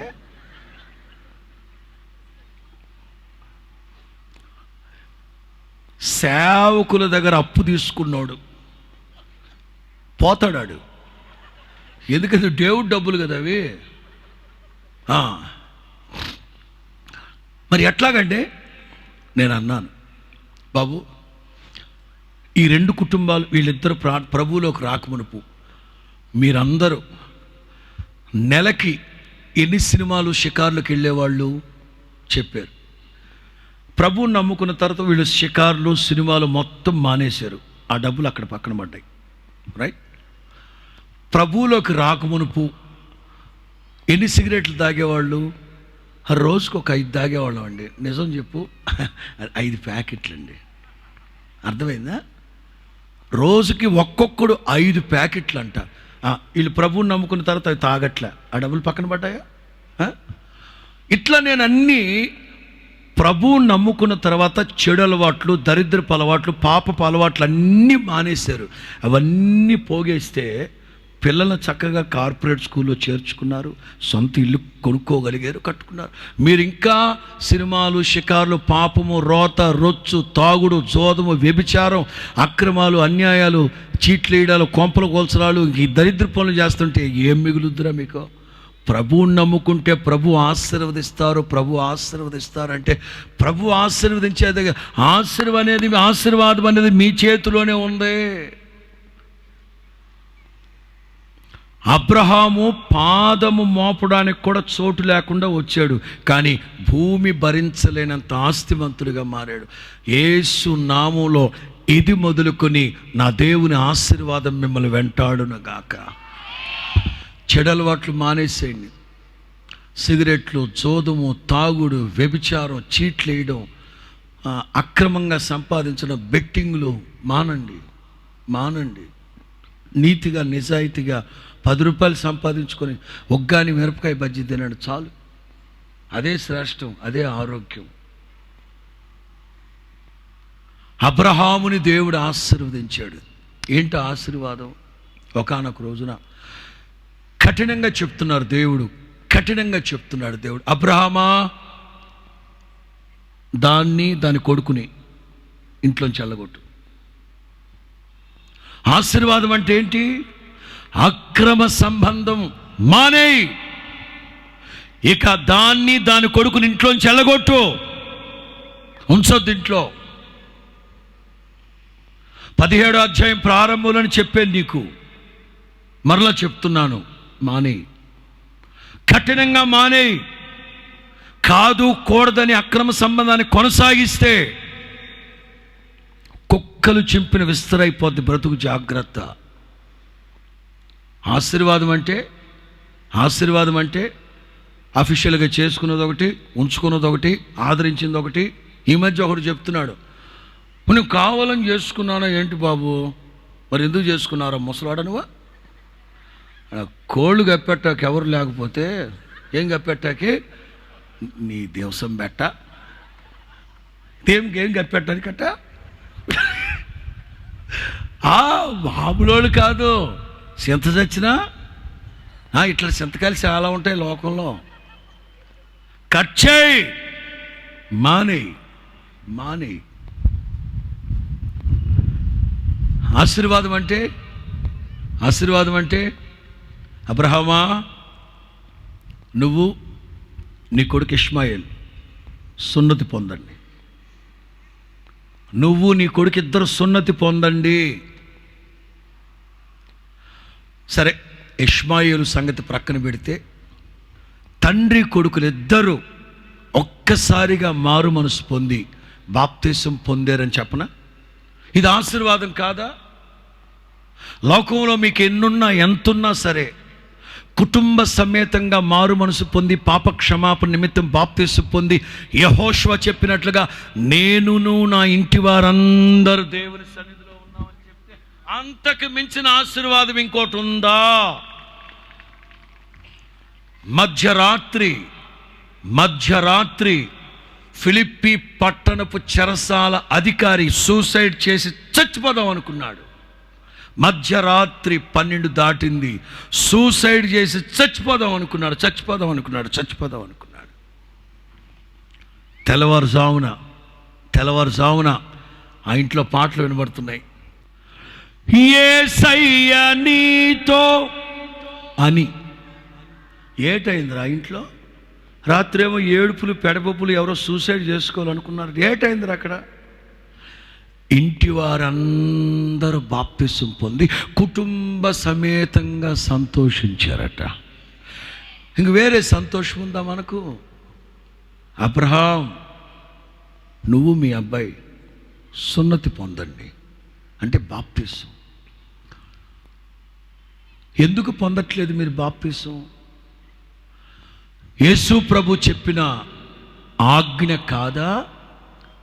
ఆ అజ్ఞాన కాలం మందైతే దేవుడు చూసి చూడనట్లుగా ఊరుకున్నారేమో కానీ ఇప్పుడైతే అందరూ అంతటా మారు మనసు పొంది పాప క్షమాపణ నిమిత్తం బాప్తిసం పొందాలని ఆజ్ఞ ఉందా లేదా?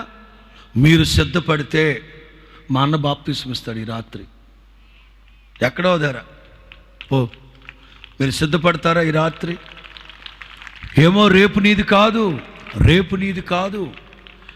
యెరూషలేమా యెహోవా నిన్ను దర్శించిన సమయాన్ని పెడచెవిని పెట్టావు. రాతి మీద రాయి లేకుండా నాశనం అయిపోతావు. జాగ్రత్త. పదే దేవుని వాక్యం మిమ్మల్ని హెచ్చరిస్తున్నా, పెడచెవిని పెడుతున్నారా? రేపు నీది కాదు. ఈ రాత్రి మీరు బాప్తిసం పొందాలంటే సేవకుడు సిద్ధంగా ఉన్నాడు. జీవగ్రంథంలో మీ పేర్లు వ్రాయబడాలి. ఆశీర్వాదం అంటే ఏంటి? మొక్కలు కుక్కలా? ఆశీర్వాదం అంటే పొలాలు బంగళాలా? ఆశీర్వాదం అంటే వెండి బంగారాలా? కాదే. అదిగో ఉగ్రత దినమందు ఆస్తి పాస్తులు వెండి బంగారాలు అక్కడికి రావు. దేవుని చిత్తాన్ని జరిగించేవాడే నిరంతరం నిలిచి ఉండును గాక. ఆశీర్వాదం అంటే మీరు వెళ్ళే ప్రతి స్థలంలో నా తండ్రి వచ్చి మిమ్మల్ని ఆశీర్వదించును గాక. ఆశీర్వాదం అంటే ఒకప్పుడు పట్టుమని 10 నిమిషాలు కూడా ప్రార్థన చేసేవాడు కదా అబ్రహాం. ఆశీర్వదించబడిన తర్వాత శారమ్మే కంగుతుంది. ఎంతసేపు ప్రార్థనలో ప్రభుతో మాట్లాడారా మీరు? ఇది ఆశీర్వాదం కాదా? మీరు వెళ్ళే ప్రతి స్థలమందు నేను మిమ్మల్ని వచ్చి కలుసుకొని మిమ్మల్ని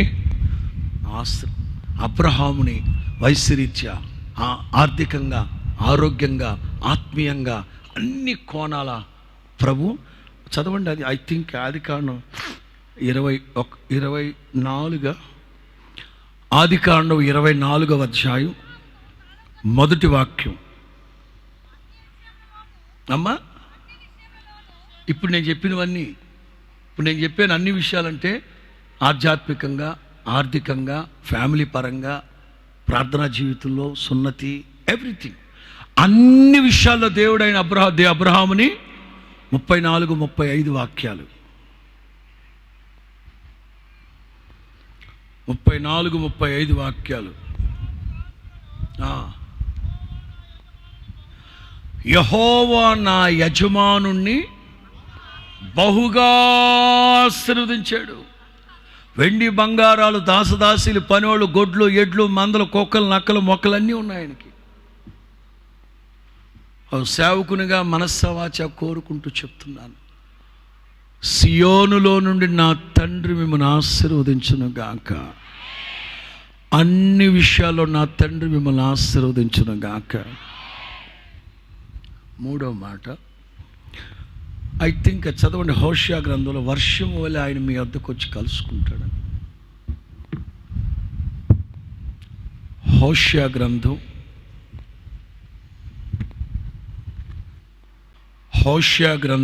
6వ అధ్యాయం 3వ వాక్యం మధ్యలో, వర్షము వలె ఆయన మీ వద్దకు వచ్చి మిమ్మల్ని, స్తోత్రం చెప్పు, గట్టిగా చెప్పు,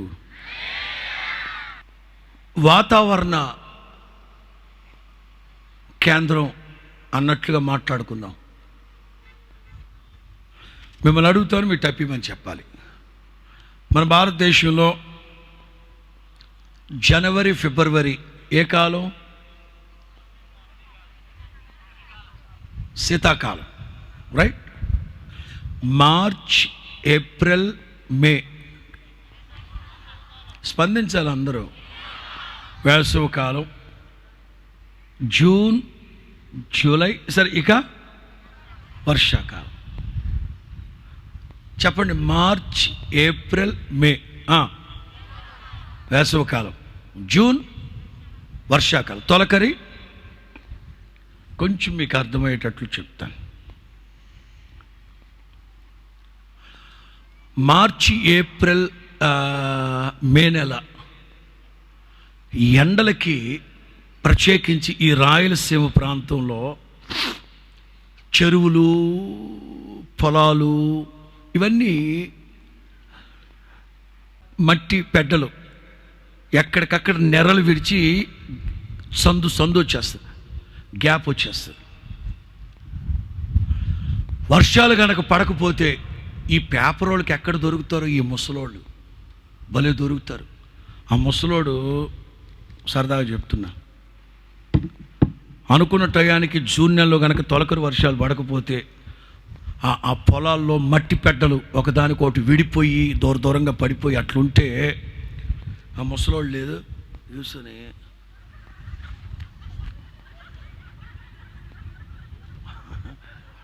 వర్షం కోసం ఎదురు చూస్తున్నట్లుగా రైతన్న ఆ ముసలోడు, సొట్టపొక్కులోడు ఎక్కడ దొరుకుతాడు, ఆ పేపరోడికి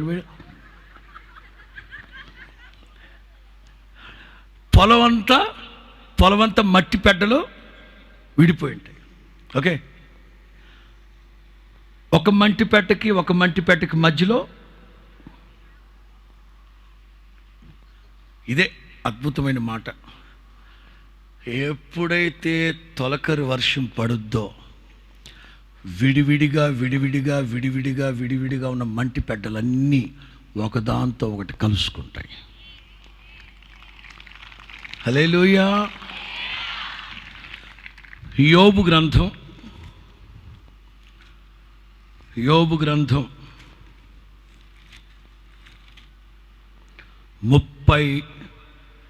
38వ అధ్యాయం,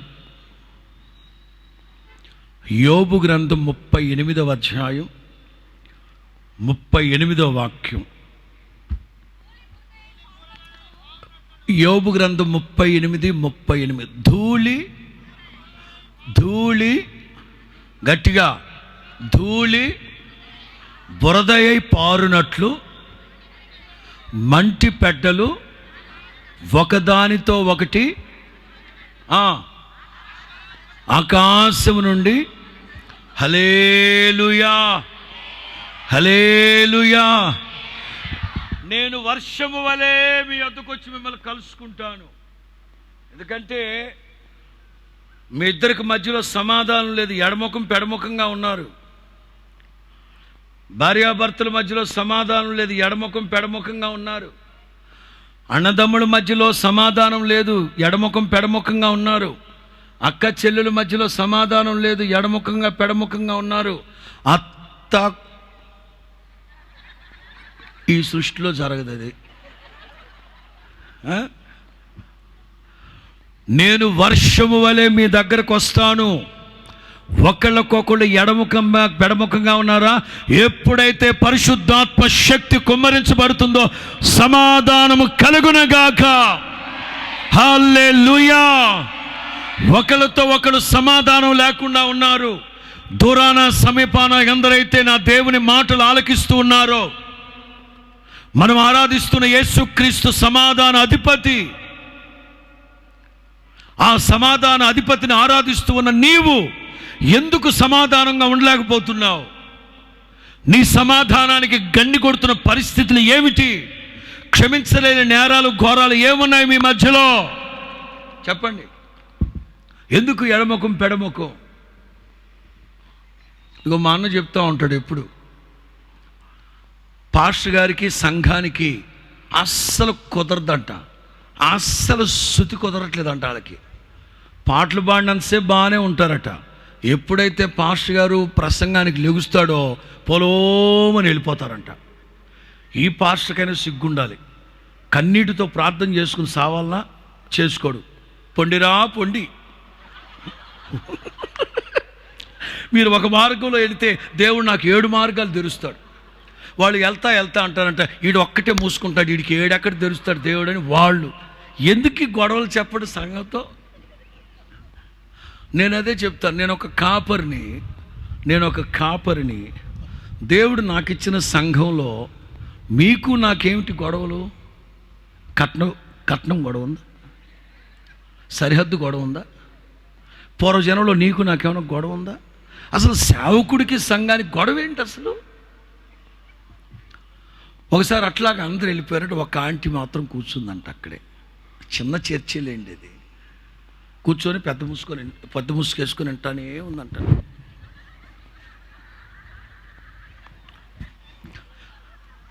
ఈ పాస్టర్ ఎప్పుడు 7 పాయింట్లు చెప్తాడంట ప్రసంగంలో. 2 పాయింట్లు చెప్పాడు.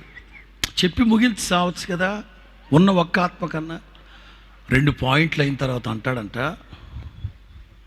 సారమ్మా ఎందుకమ్మా నీకు నా మీద అంత ఇది,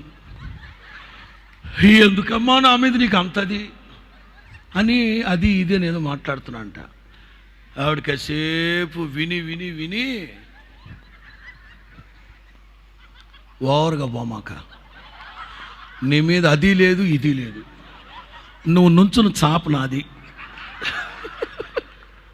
నువ్వు ప్రసంగం చేస్తూ పక్కకి వెళ్తావేమో చాప ఎత్తుకెళ్ళిపోదాం అని కూర్చున్నా, నీ మీద నాకు అది లేదు ఇది లేదా, ఉన్న ఒక్క ఆత్మతో కూడా ఐక్యత లేదు, ఉన్న ఆ ఒక్క ఆత్మతో కూడా ఐక్యత లేకపోతే సమాధానం లేకపోతే హౌ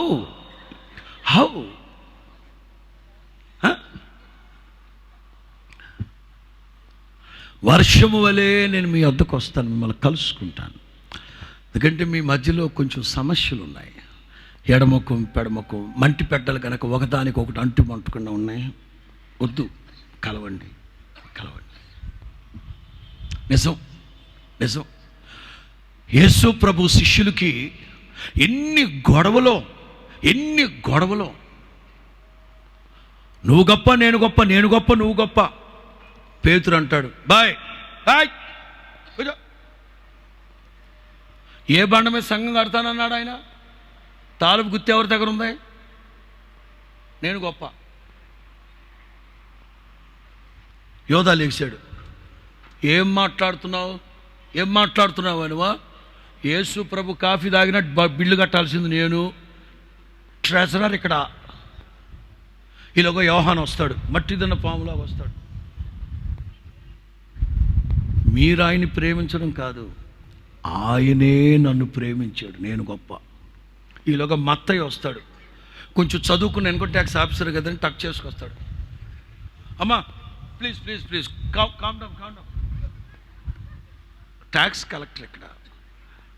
అన్నా మీరు 7 8 ఉన్నారు కదా, ఆల్రెడీ మీరందరూ గోసెట్టుకుని గలల సముద్రంలో ఫిషింగ్, మీరందరూ అది. నేనేమో ఎవళ్ళ కాళ్ళే నేను గొప్ప గొడవలు, కొట్లాట్లు. ఎప్పుడైతే మేడగదిలో పరిశుద్ధాత్మ శక్తిని పొందారో, పేతురు ప్రసంగం చేస్తుంటే 11 మంది లేచి నుంచొని చప్పట్లు కొడతా ఉన్నారు. పేతురు వాక్యం చెప్తుంటే హల్లెలూయా. సమాధానం దేవుడు మనకు అనుగ్రహించే ఆశీర్వాదాలు లెక్కించలేని ఆశీర్వాదాలు. వాటన్నింటిలో మొదట నిలిచేది ఏమిటో తెలుసా? సమాధానం. నెమ్మది లేకుండా విస్తారమైన,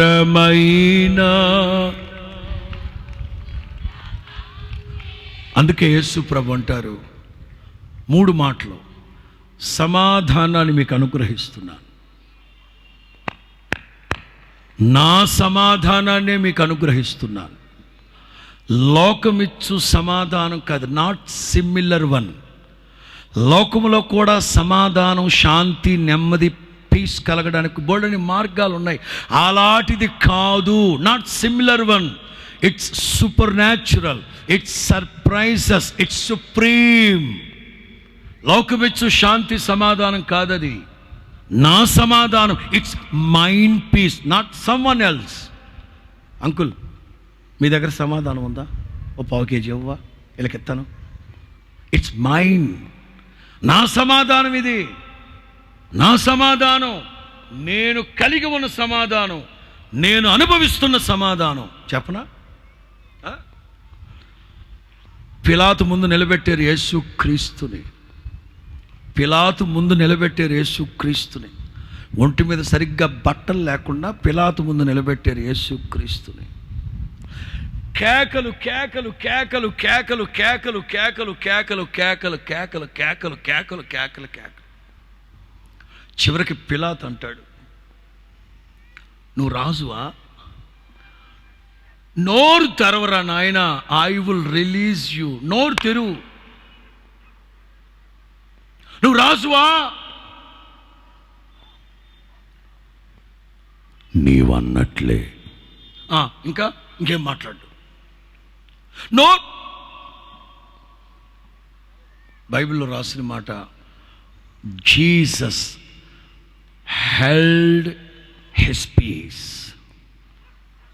జీసస్ హెల్డ్ హిస్ పీస్. ఇన్ని కేకలు, ఇంత తగులుబాజీ కేకలు, కానీ యేసుక్రీస్తు తనలో తాను సమాధానం కలిగి ఉండెను. అందుకే యేసు ప్రభు అంటారు, నా సమాధానాన్ని మీకు అనుగ్రహిస్తాను. స్తోత్రం చెప్పు గట్టిగా. ప్రియులారా, మనకందరికీ ఒకే ఒక్క శుభప్రదమైన నిరీక్షణ. ఏమిటది? వేచి ఉన్న కనులకు నీవు కనువిందే చేస్తావని సిద్ధపడిన రాజుకు నీవు నా కోసమే, ఆ తర్వాత నిన్ను చూడాలంటే హృదయ శుద్ధి గలవారు ధన్యులు, వారు దేవునిని. అంతేనా? అందరితో సమాధానమును పరిశుద్ధతయు కలిగి ఉండండి. పరిశుద్ధత లేకుండా ఎవ్వడు ఆయనను, కేవలం పరిశుద్ధతేనా? సమాధానం అక్కర్లేదా?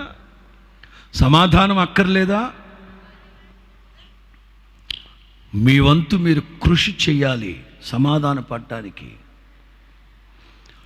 వర్షము వలె నేను మీ వద్దకు వచ్చి మిమ్మల్ని కలుసుకుంటాను, పరిశుద్ధాత్మ వర్షాన్ని మీ మీద కుమ్మరిస్తాను. అప్పుడు ఎడముఖం పెడముఖంగా ఉన్న మీరందరూ కలిసి మహాసైన్యముగా లేవబోతున్నారు. బురద వలే. అప్పుడప్పుడు పేపర్లో కొన్ని మాటలు రాస్తుంటారు, కొన్ని మాటలు సూక్తులు బాగుంటాయి. వరదనైనా తట్టుకోవచ్చు అంట, కానీ బురదని, క్రైస్తవ్యం అనేది ఒక బురద. చాలామంది చెప్తూ ఉంటాడు, మా వాడు మీ మతంలో దిగాడండి బాబా, మళ్ళీ రావట్లేదండి బాబా. నిజమే, ఒక్కసారి బురదలో కాలు పెడితే మళ్ళీ తీయగలమా? ఇది బురదే. ఒక్కసారి అందులో ఎట్టాడు లెగడకాడు అంటే ఏసునామంలో. స్తోత్రం చెప్పు గట్టిగా. ఇంకొక మాట చెప్తాను. అపోస్తుల కార్యం 1వ అధ్యాయం 3-4. అపోస్తుల కార్యం 1వ అధ్యాయం 3-4. ఆయన శ్రమ పడిన తరువాత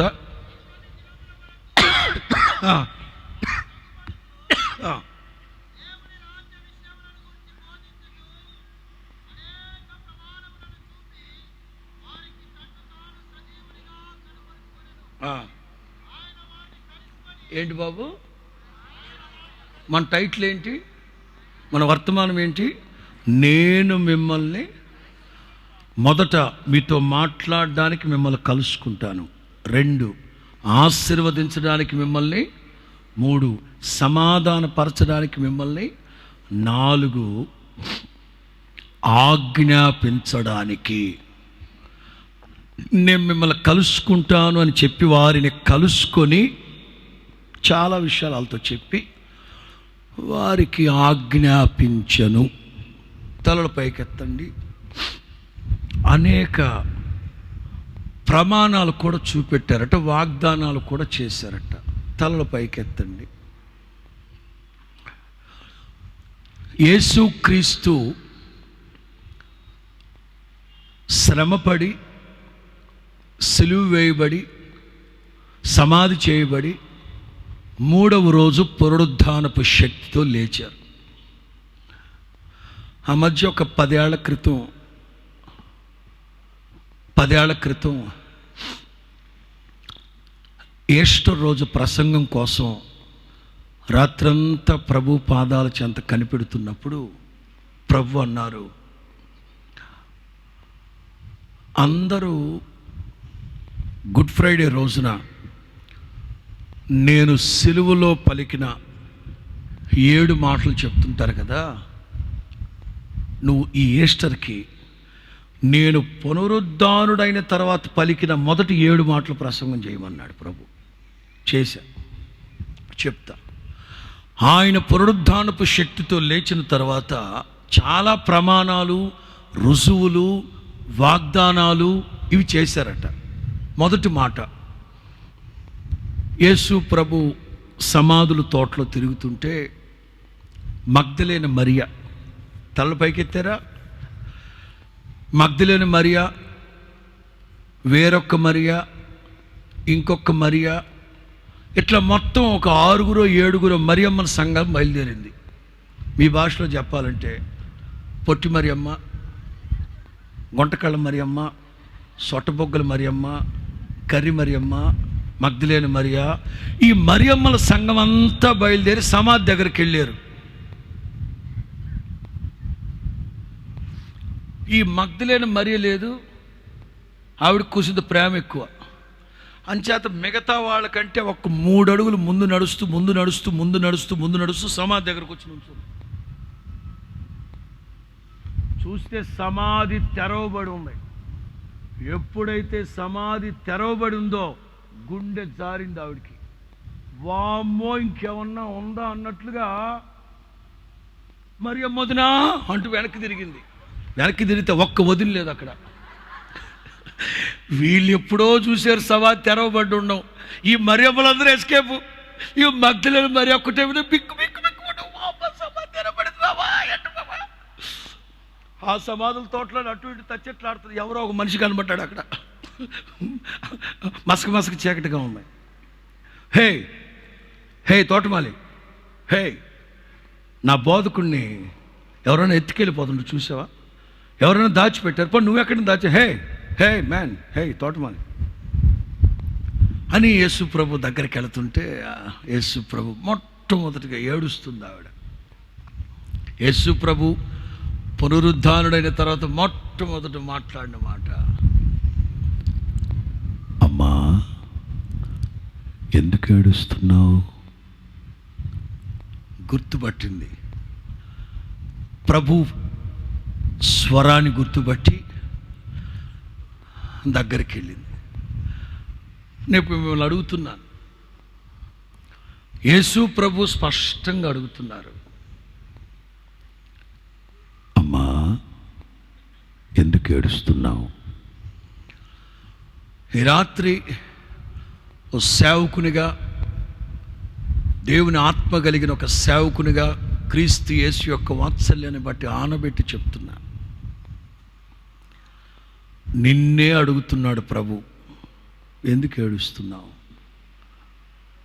తమ్ముడు, అన్న, బాబాయ్ గారు, అక్క, ఎందుకు ఏడుస్తున్నావు? నేను ఆడవట్లేదు కదండి, కోటంలో కూర్చున్నాను కదా, మా ఇంట్లో సోఫాలో కూర్చొని వాక్యం వింటున్నాను కదా, కానీ నీ గుండెల్లో గోదావరి పెళ్ళుబుకుతా ఉన్న సంగతి ప్రభువుకు తెలీదా? Man looks at the face, but God looks at the heart. పునరుద్ధానుడైన ప్రభు మొట్టమొదటిగా అడుగుతున్నాడు, ఎందుకు ఏడుస్తున్నావు? యేసు ప్రభువుకి ఈ మగ్దలేని మరియకి కాస్త పరిచయం ఉంది. పరిచయం అనడం కంటే కూడా చనువు ఉందనుకుందాం. చనువుతో మగ్దలేని మరి ఏమందో తెలుసా? ఏమీ తెలియని నంగనాచి అడిగినట్టు అడుగుతావు ఏంటి బోధకుడా? ఇవాళ ఆదివారం, శుక్రవారం యెరూషలేము పురవీధుల్లో సిలువ మోస్తూ ఏం చెప్పావు? నీకు గుర్తులేదా? మరలా నన్ను అడుగుతావేంటి నువ్వు? అంత లోకువా నేను? నిజమే, యెరూషలేము పురవీధుల్లో సిలువ మోస్తూ నా ప్రభు చెప్పిన మాట ఏమిటి? అమ్మలారా, నా కోసం ఏడవకండి, మీకోసం, మీ పిల్లల కోసం. ఆదివారం ఈవిడ ఒక్క నుంచి అడుగుతుంది, ఏం మాట్లాడుతున్నావు బోధకుడా? శుక్రవారం యెరూషలేము పురవీధుల్లో నువ్వే కదా ఏడవమంది, మరలా ఆదివారం వచ్చేసరికి ఎందుకు ఏడుస్తున్నావు అని అడుగుతున్నావు. నిజమే, శుక్రవారం మీ జీవితాల్లో దుఃఖాన్ని అనుమతించింది నా ప్రభువే, కానీ ఆదివారం అడుగుతున్నాడు, ఎందుకు ఏడు? చెప్పు నా ప్రభువుకి, యేసు నామములో మీ దుఃఖము సంతోషముగా మార్చబడునుగాక. కొన్ని సందర్భాల్లో నా ప్రభువే అనుమతిస్తాడు మీ జీవితాల్లో దుఃఖం. భరించండి, దైవ చిత్తానుసారమైన దుఃఖం అది. కలకాలం కన్నీళ్ల మధ్యలో వదిలిపెడతాడు నా ప్రభు. జకర్యా గ్రంథం 9వ అధ్యాయంలో రాయబడిన మాట, దుఃఖ సముద్రాన్ని దాటి వచ్చి దేవుడు మిమ్మల్ని దుఃఖ సముద్రాన్ని దాటించునుగాక. దుఃఖ సముద్రాన్ని దాటించే దేవుడు నా దేవుడు. ఈ రాత్రి ఆఖరి మాటలుగా చెప్తున్నాను, నా ప్రభు మిమ్మల్ని కలుసుకొని చెప్తాను, ఎందుకు ఏడుస్తున్నావు? నీ దుఃఖానికి కారణం ఏంటో ప్రభు చెప్పు. యేసు నామములో ఇక మీదట మీ దుఃఖ దినములు సమాప్తములగునుగాక, మీ దుఃఖము నిట్టూర్పు ఎగిరిపోవునుగాక, మీ దుఃఖము విచారములు కొట్టివేయబడునుగాక, మీ అంగలార్పు నాట్యముగా మార్చబడునుగాక. నా ప్రభు వారిని కలుసుకొని అనేకమైన సంగతులు వాళ్ళని అడిగి తెలుసుకొని ఒక్కొక్క సంగతికి, సమాచారానికి పరిష్కారాన్ని చెప్తూ వెళ్ళాడు. ఏడవద్దు, అంతేనా? ఏమని ఆజ్ఞాపించారు? మీరు యెరూషలేములోను, యోదయలోను, సమరయలోను నాకు సాక్షులై. చెప్పండి, ఎక్కడెక్కడ? యెరూషలేము, యోదయ, 3 సమరయ. యెరూషలేము అంటే సంఘం, యోదయ అంటే స్వజనులు, సమరయ అంటే అన్యజనులు. సంఘములోనైనా, బంధువుల మధ్యలోనైనా, అన్యజనుల మధ్యలోనైనా క్రైస్తవ సమాజం సాక్ష్యము కలిగి బ్రతకాలి. ఇది ఆజ్ఞాపించాడు నా ప్రభు. అంతేనా? అక్కడ ఏమని ఆజ్ఞాపించాడు తెలుసా? మేడగదిలోకి వెళ్ళి కనిపెట్టండి, తండ్రి వాగ్దానం చేసిన పరిశుద్ధాత్మ శక్తిని పొందుకునేంత వరకు మేడగది దిగద్దు మీరు అక్కడి నుంచి. పరిశుద్ధాత్మని పొందండి. ఇది ఆలోచన కాదు, సలహా కాదు, ఆజ్ఞ. మరి పరిశుద్ధాత్మ శక్తిని గురించి మీకు అవగాహన ఉందా? ఎందుకు పరిశుద్ధాత్మ శక్తిని మీ గుండెల్లోకి ఆహ్వానించట్లేదు? ఎందుకు పరిశుద్ధాత్ముడికి మీ హృదయాన్ని అప్పగించట్లేదు? ఎందుకు పరిశుద్ధాత్మని గురించి దుర్బోధలు, దుర్భాషలు? నీకు లేని అనుభవాన్ని గురించి దుర్భాషలాడద్దు. విధేయులకు అనుగ్రహింపబడేదే పరిశుద్ధాత్మ శక్తి. ఇది సలహా కాదు. ఏమ్మా పరిశుద్ధాత్మ పొందుకోపోయావా? అన్నా పరిశుద్ధాత్మ పొందుకోపోయావా? ట్రై చేయకపోయావా? ట్రై కాదు, ఇట్స్ ఎ కమాండ్. పరిశుద్ధాత్మ శక్తిని పొందమని ఆజ్ఞాపించెను. ఎందుకు? దేవుని ఆత్మ లేనివాడు ఆయన వాడు కాడు. ప్రభు ఒక ఆత్మ చేత ఆ పోలికగా మార్చబడతాం. మృతులలో నుండి క్రీస్తు యేసుని లేపిన వాని ఆత్మ మీలో నివసించకపోతే, మృతులలో నుండి క్రీస్తు యేసుని లేపిన దేవుని ఆత్మ మీలో లేకపోతే పరలోక రాజ్యములో ప్రవేశించడం అసంభవం. అంచేత ప్రతి ఒక్కరూ ఇక్కడ కూర్చున్న చిన్నపిల్లలే కానీ, యవనస్తులే కానీ, నడి వయస్కులే కానీ, రేపో మాపో కాటి కాలి చాపేవాళ్ళు సహితం పరిశుద్ధాత్మ శక్తితో నింపబడుదురుగాక.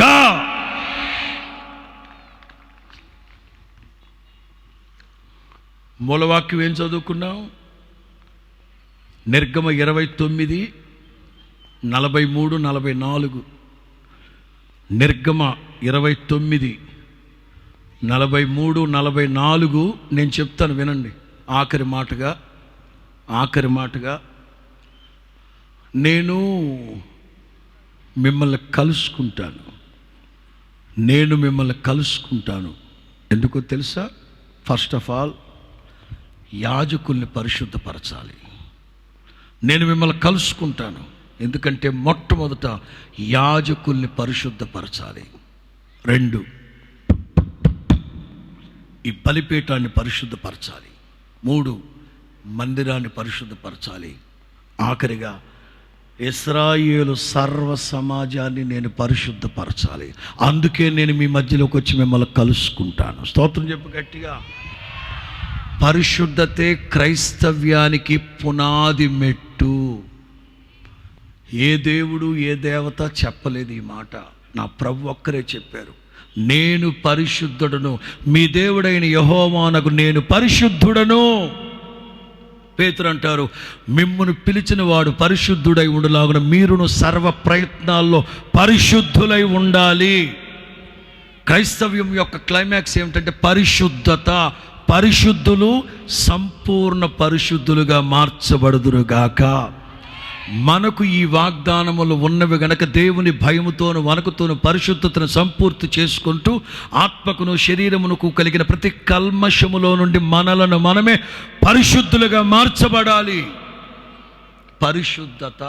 సేవకులు యాజకులు పరిశుద్ధులని, బలిపీఠం, మందిరం, సమస్తం, సర్వ సమాజం పరిశుద్ధులు.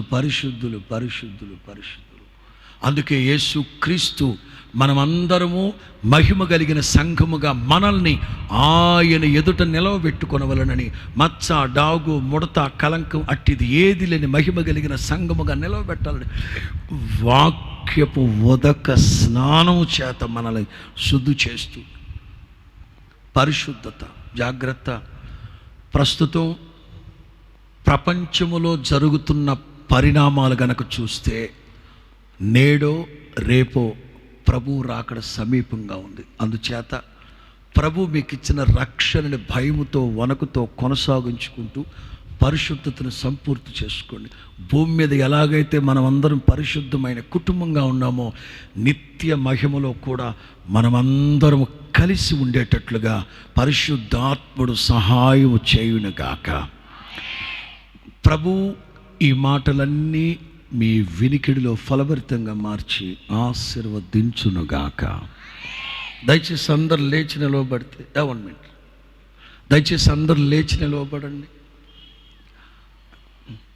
స్తోత్రం తండ్రి, నమ్మదగిన దేవుడా, నీకు వేలాది స్తోత్రములు స్తుతులు చెల్లిస్తున్నాను. ఒక్కొక్కరితో మీరు మాట్లాడారు, కన్నీళ్లు తుడిచారు, గాయములు కట్టారు. నాయనా, శాంతి సమాధానం స్థితిలో వచ్చిన వారికి నీ పునరుద్ధాన శక్తిలో ఉన్న శాంతిని, సమాధానాన్ని ఒక్కొక్కరికి మీరు ప్రసాదించారు తండ్రి.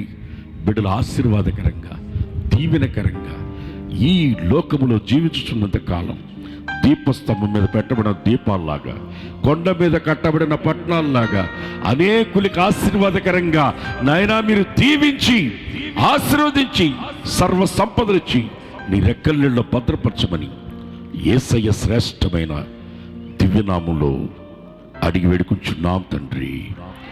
ఆమేన్, ఆమేన్, ఆమేన్. మన పునరుద్ధాండైన ప్రభువైన యేసుక్రీస్తు కృప, తండ్రి దేవుని ప్రేమ, పరిశుద్ధాత్మని సహవాసం, సన్నిధి మనకును సర్వలోకములో ఉన్న పరిశుద్ధులకి సదాకాలమైన కృపతోడేండి నడిపించును గాక. ఆమేన్.